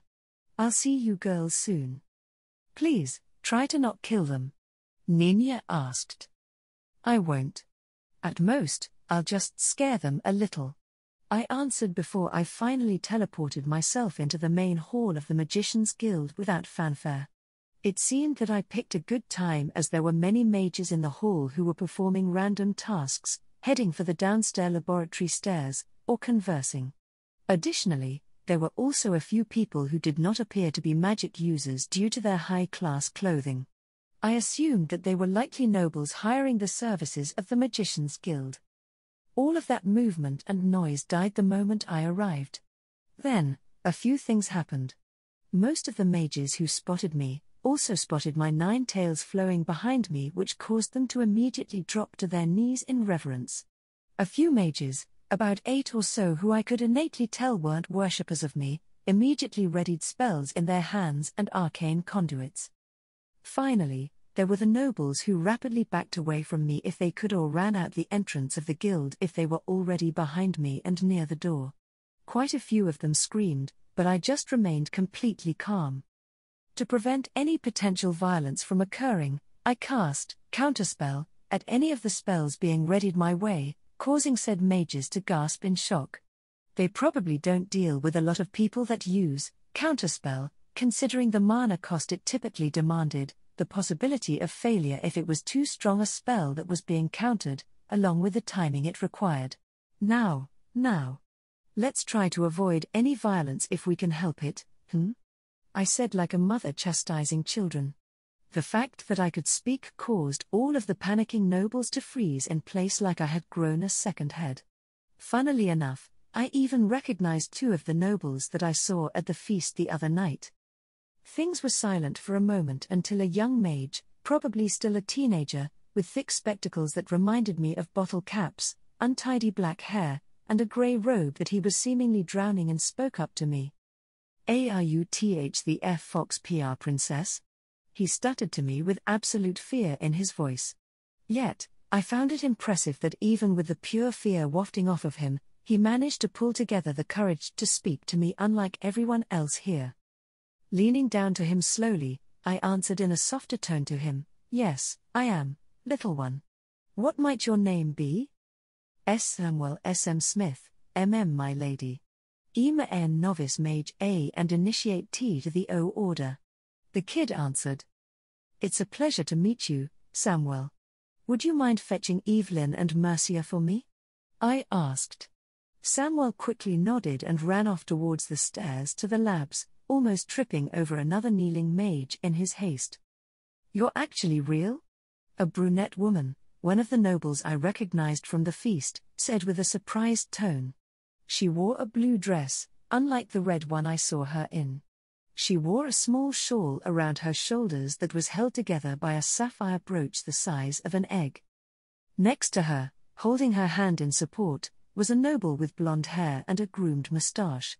He wore a bronze-colored suit and watched me with a worried gaze while his body seemed ready to jump in front of, what I assumed to be, his wife. "I am very much real as you put it," I answered. "They said that you were supposed to be a woman with multiple tails of a fox. Why have you taken this form?" the noblewoman asked. Okay, how to answer this? I mean, the honest answer would be that I came as a giant fox in order to intimidate the shit out of people, but that doesn't exactly sound kind and benevolent. I'd more appear like an angry and cruel goddess that is just asking for the church and people of this land to try and kill the big, spooky fox goddess. Instead, I'll go with the classic cryptic response of a non-answer. If I so wish it, I could take on a more humanoid form. But my divine bestial form is what I felt like taking at the moment. I'm not so limited as a mortal would be with only a singular form. Does my appearance bother you so? I asked with a humorous tone. Yes. The woman admitted. I did my best to hide my laughter at her honest answer. At least you're truthful about it. Honesty can be quite refreshing to hear every once in a while. Tell me, you, and the man next to you, lack the appearance or feel of mages. What might you be doing here? I asked. We were here to do business with the Magicians Guild. My husband has more knowledge on this than I do. The noblewoman answered while nodding to the man next to her. I was trying to acquire rings of protection for my wife and I. We were planning to travel to Pespel and I felt it would be safer if we did so with some magical protection. The nobleman finished. I nodded in understanding. An understandable reason. How about I aid you in this? I responded before using one of my tails to reach into my storage space and wrap around a pair of necklaces I had made years ago when I was initially grinding levels in the Magical Craftsman class until I got Meepo and dumped said class for other classes. Pulling my tail out, I moved it over to the nobleman before saying, "Hold out your hand, please." The nobleman did as I asked and I dropped into his hand a pair of golden necklaces that consisted of a chain connecting to a medallion embossed with the image of a shield on the front. He, and the noblewoman, both gazed at my gift to them with a mixture of curiosity and hesitation. "What are these?" the nobleman asked as he looked up to me with his wife. "Those are amulets of protection. They will make you more resistant to physical damage while also fully preventing spells up to the second tier from harming you," I answered warmly. Not that we are refusing your gracious gift, but why give these to us? The noblewoman asked. Because I like to help others. That's just who I am. Hopefully, these gifts will protect you in the future. I answered warmly. While I was being truthful about wanting to help others, I was hiding the fact that this was for my gain as well. It was in my interest to help a couple of nobles from outside the guild. They were already going to talk about the fox princess appearing today, so I might as well leave them with a good impression by being benevolent. Thank you very kindly for these gracious gifts, the nobleman said as both he and his wife bowed their heads to me. It was around this time that I saw Samuel return with a pair of women in white robes. Specifically, white robes modeled after the divine stripper outfit, hat, veil, and all. While slightly more conservative, it still made me want to smack my face with a tail. Sadly, I couldn't do that since it would ruin the whole divine mystique vibe I had going. Instead, I was forced to just let it be. My glorious goddess, it is an honor that you have summoned us. As the red-haired woman said this, both she and the woman I recognized as Mercia bowed by my feet in supplication. I am your loyal servant, Evelyn, while next to me is one of your newest maidens, Mercia. I am honored to be in your presence, my lady, Mercia said quietly as her body seemed to shake in a mixture of fear and happiness. Either way, it was a little worrying how drastically Mercia had changed from being confident enough to question me, or what she thought was me, at the lake to now becoming so meek. You don't need to be afraid of me, Mercia. Are you all right? I asked softly while lowering my head to the ground to be more level with the trembling woman. Why yes, I'm fine, my lady.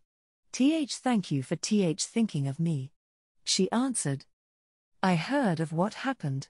It wasn't right to have your choice taken away like that. Do you want to be here? Because if not, I can take you to anywhere else that you would like to be. Would you like that?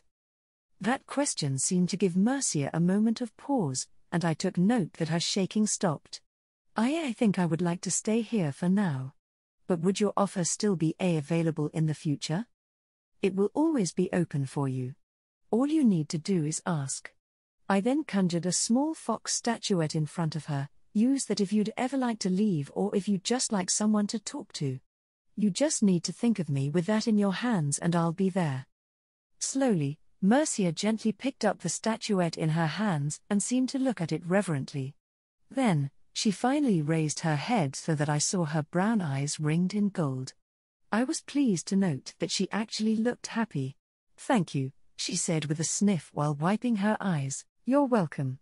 I replied warmly before I turned my gaze to Evelyn. I found it a little hard to restrain the glare in my eyes as I looked at her.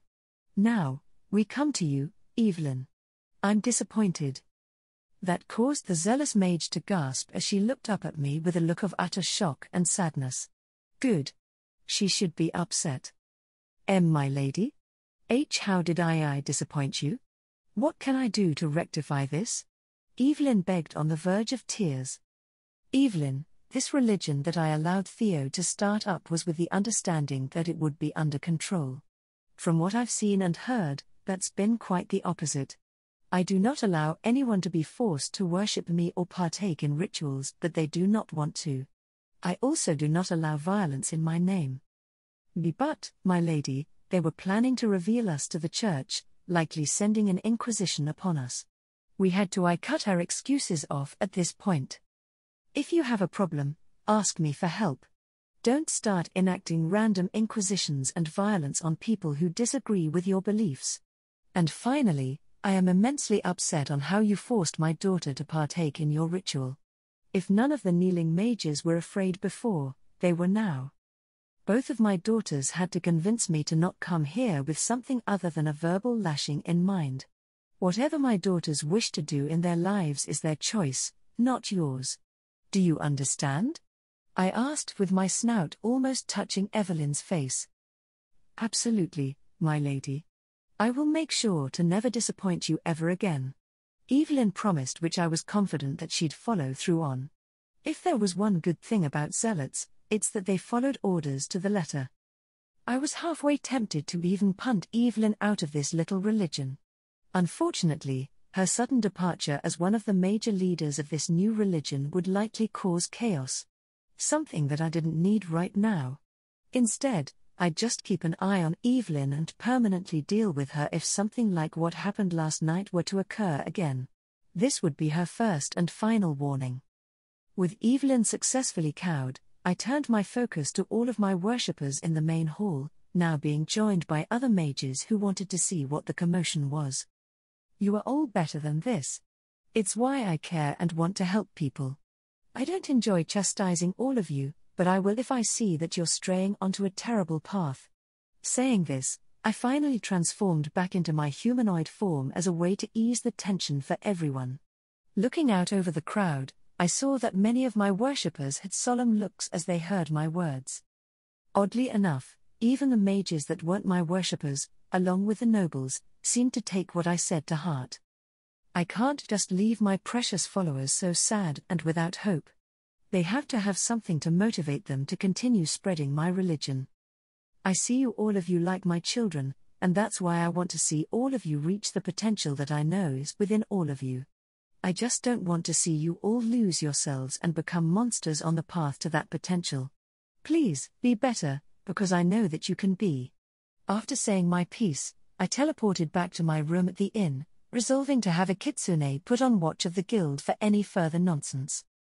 Upon making it to my room, I swapped back to my normal clothes and found both Tyr and Nina standing at my table looking at me expectantly.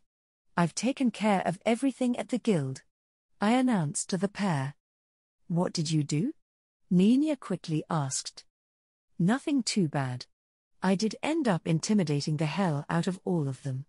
Other than that, I gave them a stern warning and will be keeping a closer eye on their group in the future. I answered to reassure Nina. That's good. Even though you said you wouldn't, I was still a little worried that something bad might have happened to the mages at the guild. Nina admitted, making me chuckle as I walked over to her and patted her on the head. I promised you that I wasn't going to kill them. And I don't like breaking my promises. Thanks, Nina said with a smile. No problem, kiddo. It was around this time that Tyr finally decided to pipe up with a grin. Since the religion issue has been dealt with, I have a few questions for you. Specifically involving your time with Lucrute. And details. Nina blanched at this and stuck her fingers in her ears before heading to the sanctuary. I'm not hearing this, she said loudly, leaving Tyr and I alone. I couldn't stop the ominous feeling I had as I looked at my daughter's eyes filled with a wicked gleam. You're not letting me get out of this, are you? I questioned, knowing what the answer would be. Not on your life, Mom. Tyr replied in a chipper tone. With a sigh, I used my tails to pull up 2 chairs for us to both sit on. When we did, I finally spoke. What is it that you want to know? Hours later. Hilma Signaeus. Sitting at my desk and going over all the reports of product sales, shipments, and a myriad of other accounts related to 8 Fingers, I felt that today had been extremely productive. From my reports, sales of our drugs had been increasing, even under the greater scrutiny of the Re-Estize's gaze. There had certainly been a hit to our profits when the golden bitch herself, Princess Renna, decided to focus her attention on the drug and slave trade of the 8 Fingers. While she, herself, wasn't that powerful individually, Renna had enough sway with the nobles that did have power to become a thorn in our side. Her father, the king, twisted himself into knots in an effort to appease his daughter.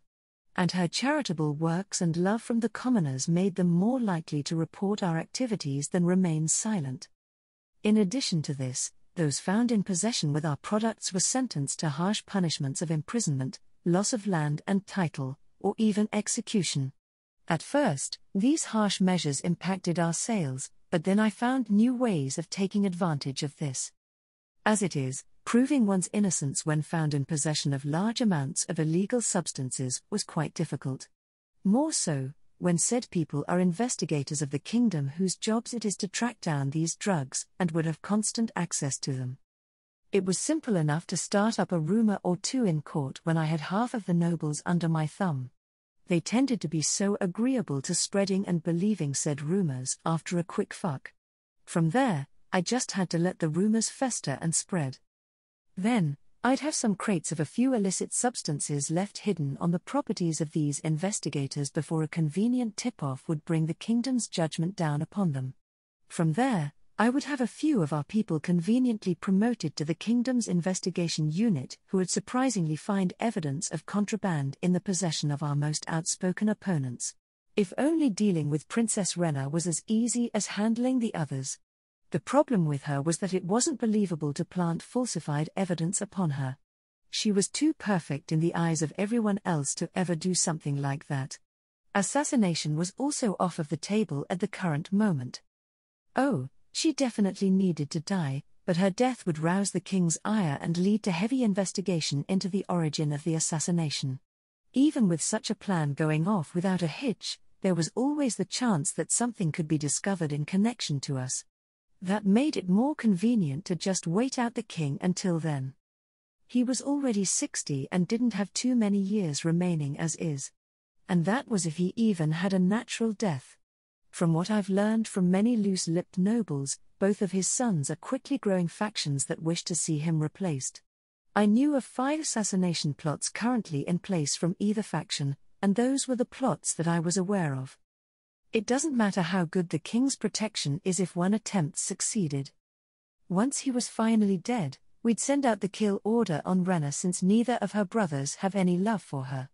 Zaynak viewed her as only an ally of convenience while Barbaro couldn't care less if she died. With her out of the picture, we could ramp up production once again and increase our reach and power. Of the 2 brothers, Barbaro was the better choice for the throne in our organization's long-term plans. He was rash, self-centered, spoiled, and an idiot. It would be easy enough to corral him to do our bidding since he could easily be bought off or tricked. It was Zaynak that was the issue. Where his brother was strong in body, rash, and stupid, Zaynak was weak in body, patient, and cunning. It didn't take a genius to see that Zaynak would focus his attention on us when needed. He also couldn't be tricked or bought off like Barbaro. He couldn't be allowed to take the throne, or if he did, he needed to be killed quickly. With the ruler of this kingdom taken care of, it would leave us open to focus on our next ventures, the Baharuth Empire and the Realm of Foxes. In all the reports that Ezelk gave us prior, the unguarded princess of said land was wandering about Rantel, ripe for the picking. By now, he likely had the princess in his custody and was slowly breaking her. Once completed, she would be used as a stepping stone to take over the country due to being the crown heir. I wished him luck on this venture as it would be interesting to see it take fruit. I did, however, find it odd that I hadn't heard anything from him just yet. It was likely just a quick delay of his reports and I'd receive one soon enough. What I was more focused on, besides this pipe dream that Ezelk was trying to make a reality, was the opportunity to expand into the Baharuth. They were a ripe market that was prime for the picking. They lacked any organization, legal or otherwise, that could challenge us. In addition, they lacked a narcotics ring which left so many customers available to sell to. With the annual war that the Baharuth has with the Re-Estais, the writing is on the wall that the Re-Estais will lose, not that 8 Fingers hasn't helped to increase that outcome. When the Baharuth finally took over, there would be absolute chaos as soldiers and government would be focused on subjugating an entire kingdom's worth of people instead of criminal organizations like ours. That would be the time to strike. I already predict that this kingdom falls within 5 years, less if King Ramposa finally dies before then.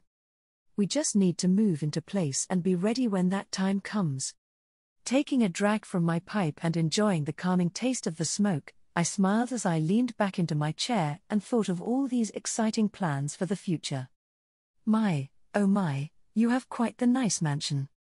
My eyes widened as I heard the voice of a woman to my left, and turned to see nothing but a bookcase. Ooh, and I see that you've been making a tidy little profit, haven't you? I quickly turned to my right to see a blonde woman leaning over my shoulder with a grin on her face while a pair of glowing golden eyes looked at me like a predator would its prey. This made me quickly jump out of my chair away from her. I backed away and got a good look at her from both the candlelight on one side of her body and the moonlight streaming in from my window on the other as she straightened up. The woman was inhumanly attractive, proven more so by the inhuman ears sticking out from the top of her head and the 9 tails waving behind her. Nothing about her was familiar to me, from the face, her species, even her fashion of clothing, except one. Resting against her sizable chest was the plate of an adamantite plate adventurer. But that's impossible. Who was she? How did she get in here? Who are you? I asked while preparing my viper's tattoo to strike the woman once she got close. If she's actually an adamantite plate, then I have no chance in a straight-on fight. I have to play this patiently. I've been getting called a lot of things recently. You can take your pick between Cassia Blanc the adamantite plate, Cassia Blanc the princess, or Cassia Blanc the goddess. The woman said, making me freeze up in horror. That was the name of the princess Elk had planned to capture. He fucked up, and now it was my goddamned problem. I'm certain that we can talk about this. However you feel that you've been wronged, I can adequately compensate you in return. I tried to reason diplomatically while backing away to a bookcase with a false wall. I had no hope that she'd actually take up my offer. Cassia's a non-human princess from a foreign land that had to deal with whatever bungled attempt Elk made at capturing her. While it's surprising that she's not human, I can't afford to care right now. This woman was angry, and there was nothing I could do to threaten or bribe my way out of this issue. She's an adamantite plate, which means any threats to her life will be laughed at. And she's royalty, which means that offered wealth to her is like offering a person a bucket of water when they have a lake. But you have nothing to give me that I want. Well, nothing that you could bear to lose. As she said this, she began walking towards me. And what is it that you would want from me? I asked as my back finally hit the bookshelf. I just have to reach for the correct book to pull. Your organization destroyed. Your tiny drug empire ruined. All the information in your head. You punished. As she said this, I finally grasped the correct book. Before pulling it, I activated my viper's tattoo, which caused the serpent marking coiled around my arm to unwrap itself and literally jump off my skin towards the woman with its fangs out. At the same time, I pulled the book and expected the bookcase to open into a passageway behind me. That should have been what happened. Instead, it didn't move and I was pulling at the book for nothing. My breath hitched as I looked back towards Cassia to see one of her tails coiled around the squirming serpent before the tail squeezed down and a quick crunch echoed from its body. The serpent stopped moving and began to dissolve. Then my gaze met the golden gaze of Cassia's. That was certainly a funny little plan. The serpent tattoo was a surprise, but not a very good one. As she said this, 2 tails slammed into the bookcase on either side of me, trapping me within a furred cage. I'll tell you now, even if I hadn't locked this room down to prevent your escape, my subjects wouldn't have allowed you to get far. Want to see? My heart was pounding in my chest as this monster continued smiling at me. Suddenly, one of her tails zipped out and wrapped around my neck before lifting me an inch or 2 off the ground. It was all I could do to grasp the limb and try to hold myself up to prevent the tail from strangling me. This was made harder as she carried me back to the window behind my desk and firmly slammed me against the window. Go ahead, look outside. Hesitantly following the monster's command, I gazed out and saw, to my absolute horror, a veritable army of foxes with multiple tails that were sitting outside of my estate. In the center of all these foxes was a growing pile of bodies consisting of my guards, which more foxes continued to add to. All of them were looking at me. What is this? I choked out, unable to turn and look at my captor because her tail clamped on my throat like a vice. The beginning of the end to your little kingdom. Taken apart brick by brick, body by body, until there is nothing left. Let's see what's in your head first. A moment later and my head felt like something was being stabbed into it. All I could do was scream until it finally ended. Yet, when I stopped screaming, I could hear Cassia breathing heavily behind me in audible rage. You have a very interesting friend.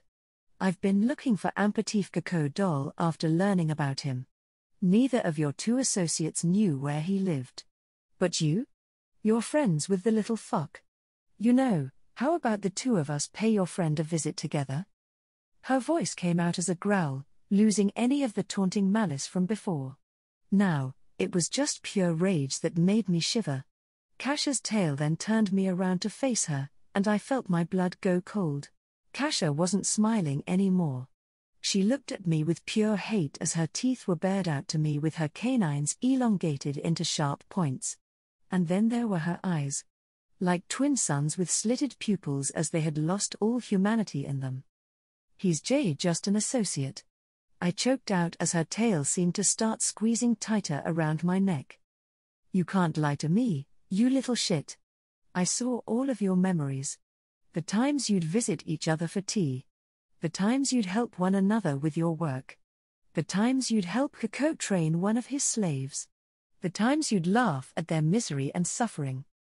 My back slammed into the window, breaking the glass and slicing my skin. Yet, my eyes were fixed on how feral the woman in front of me looked. Even the once smooth fur of her tails and ears were now bristled. At this moment, I knew that neither Kakko or I were getting out of this alive. Despite the pretty appearance you take, you're just an ugly woman on the inside. How about we fix that first? Then we can show your good friend afterwards. Kasha's tail dragged me away from the broken window and to an empty space where a mirror was seemingly conjured from thin air. Did you know that any illusion I can conjure is made real? Additionally, did you know that I can make it permanent? I tried to free myself while attempting to scream in a futile effort as I understood exactly where she was going with this. Then, I watched my face in the mirror in horrific fascination as it seemed to start melting like candle wax before it started twisting into grotesque shapes. Parts of my face slopped downwards, obscuring the vision of my left eye as my brow seemed to partially cover it.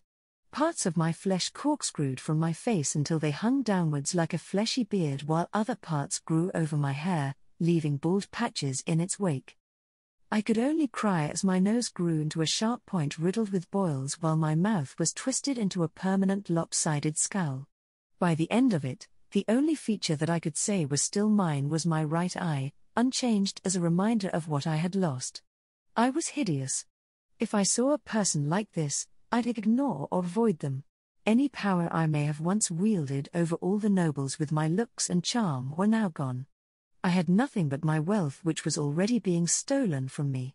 Why didn't she just kill me? What more could she take from me? I can see how much you just love your new makeover.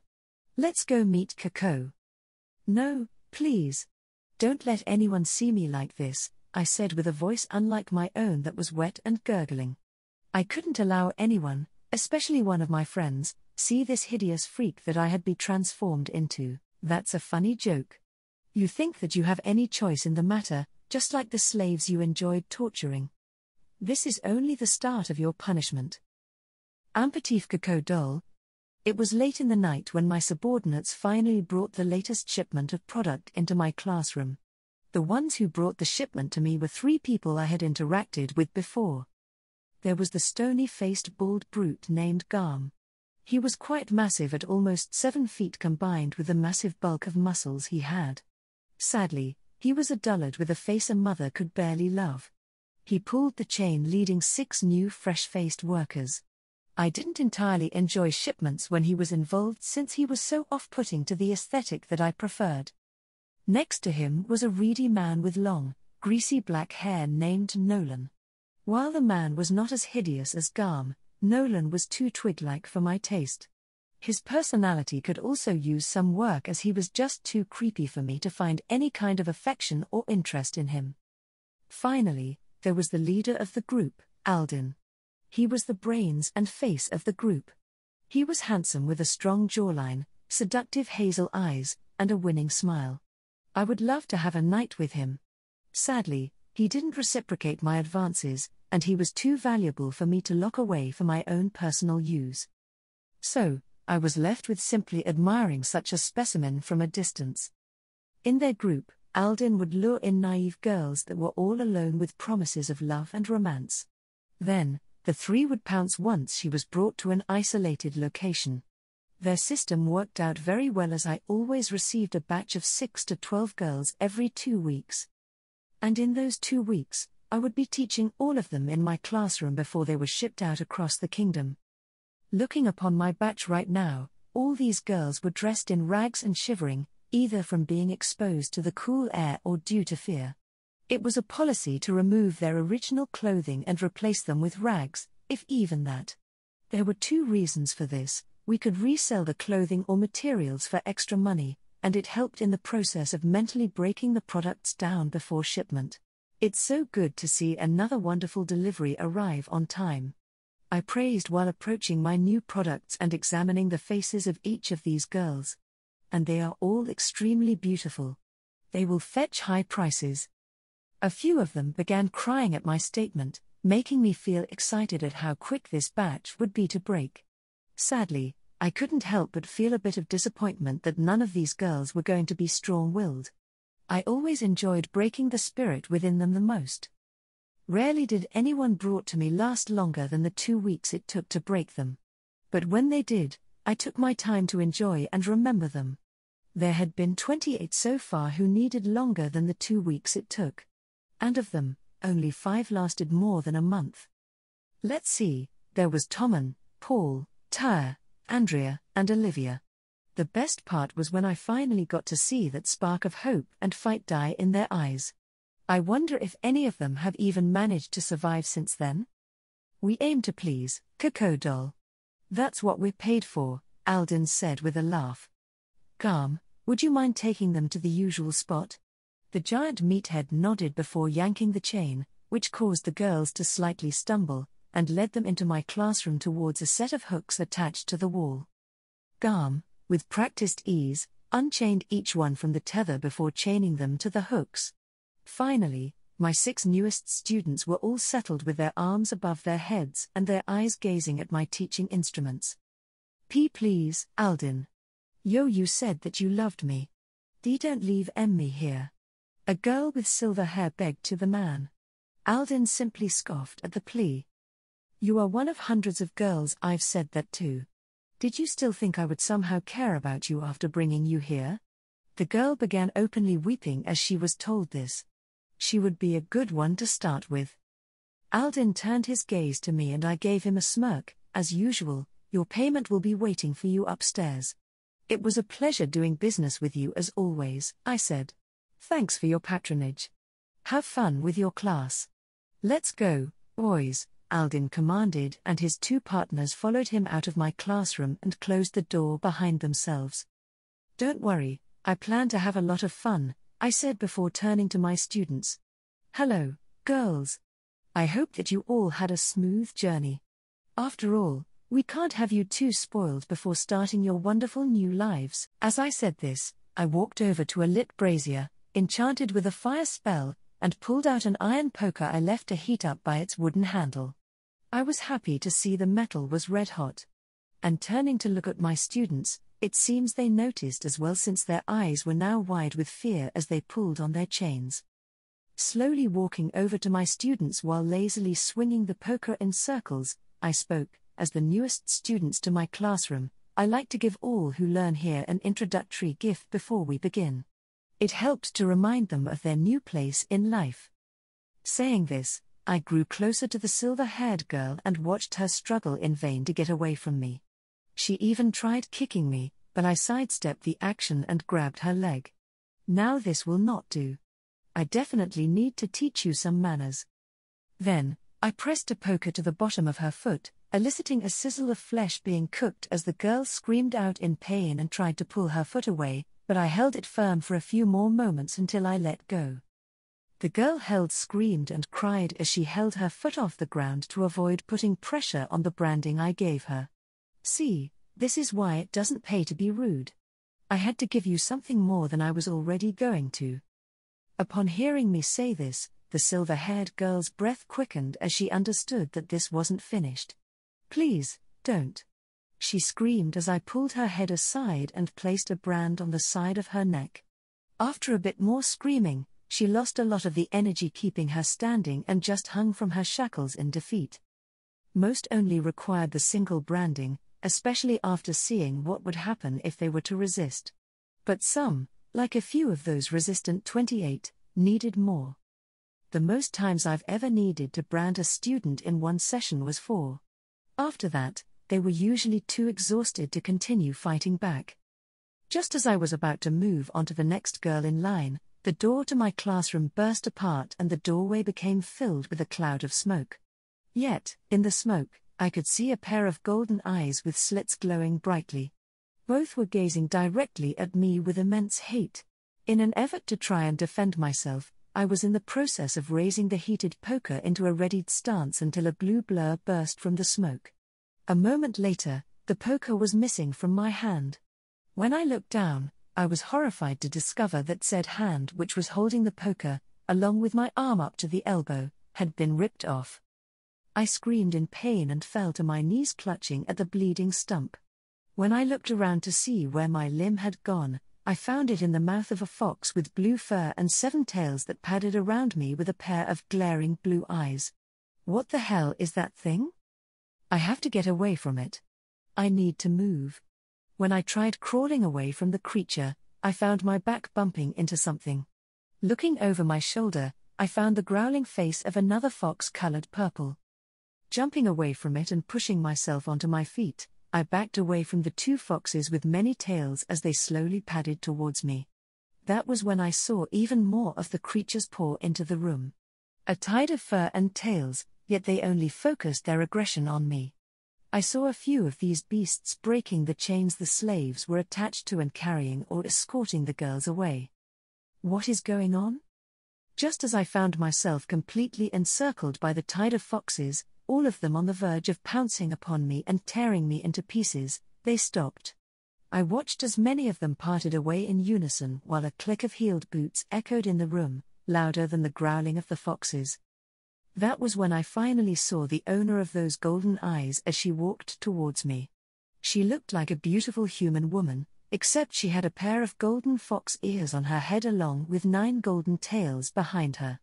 One tail, of which, was curled around the throat of the ugliest woman I had ever seen. She was hideously deformed, as if melted down and partially remade. Her face was twisted, with a brow having been almost melted over her left eye, a mouth that did little more than scowl due to being twisted into that shape. Her nose was an elongated point marred by boils while multiple spiraled growths of skin hung down from her face in odd patches, almost like a fleshy beard. She had multiple bald patches in her hair, with flesh that seemed melted into that formation.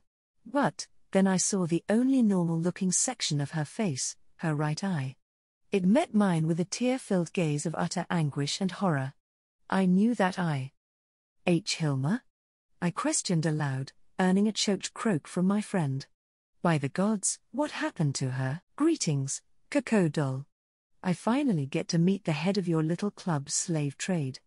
The woman said as she walked closer to me. Who was she? I was about to ask when a burst of blue fire covered the stump of my right arm and my hand clutching said stump. I screamed in pain as the fire died down and I saw my stump had been cauterized, with my hand's flesh being melted into the stump. Even trying to pull the hand away was sheer agony. WH who, WH what are you? I stuttered out as shock filled my body. A goddess and a very angry mother. As she said this, one of her tails struck out and wrapped around my neck before pulling me towards her. Then, she stuck a gloved finger against my forehead as my head was filled with a horrific agony worse than the cauterization of my arm. I found myself screaming until she had finished. My heart was pounding, and when I looked over to Hilma, she gave me a knowing look of sympathy. She had this happen to herself as well. That was when I found my breathing stopped as the tail around my neck cut off my air. I struggled, but was unable to do anything as my vision started swimming with black dots. Then the grip around my throat relaxed, and I found myself greedily gasping for breath. Do either of you two know why I came here today? The woman asked. No, I said while Hilma croaked out her answer. Gods, her voice. Well, aside from already planning to destroy your group from the beginning, I also saw something very interesting in Hilma's mind. Can you guess what that is?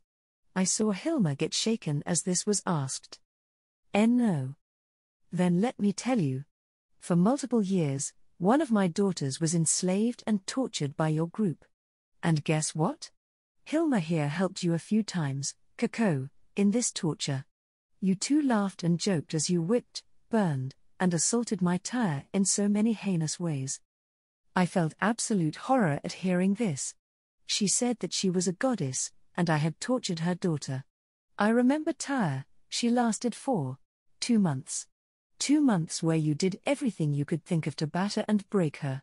Taking bits and pieces of her each day until she couldn't hold out any longer.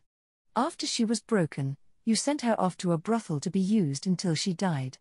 If I hadn't found her when I did, she'd have likely died within the next 2 months. I'll let the pair of you know that she is safe and happy, living her best life right now. More than can be said about what's going to happen to you too. I was thrown out of her grip and onto the floor, encircled by all the foxes once again. Hilma, I'm going to give you a choice for your punishment. The first option is that you will march from here to Riestize. Once there, after telling everyone you meet who you are, you will turn yourself in and confess to all of your crimes.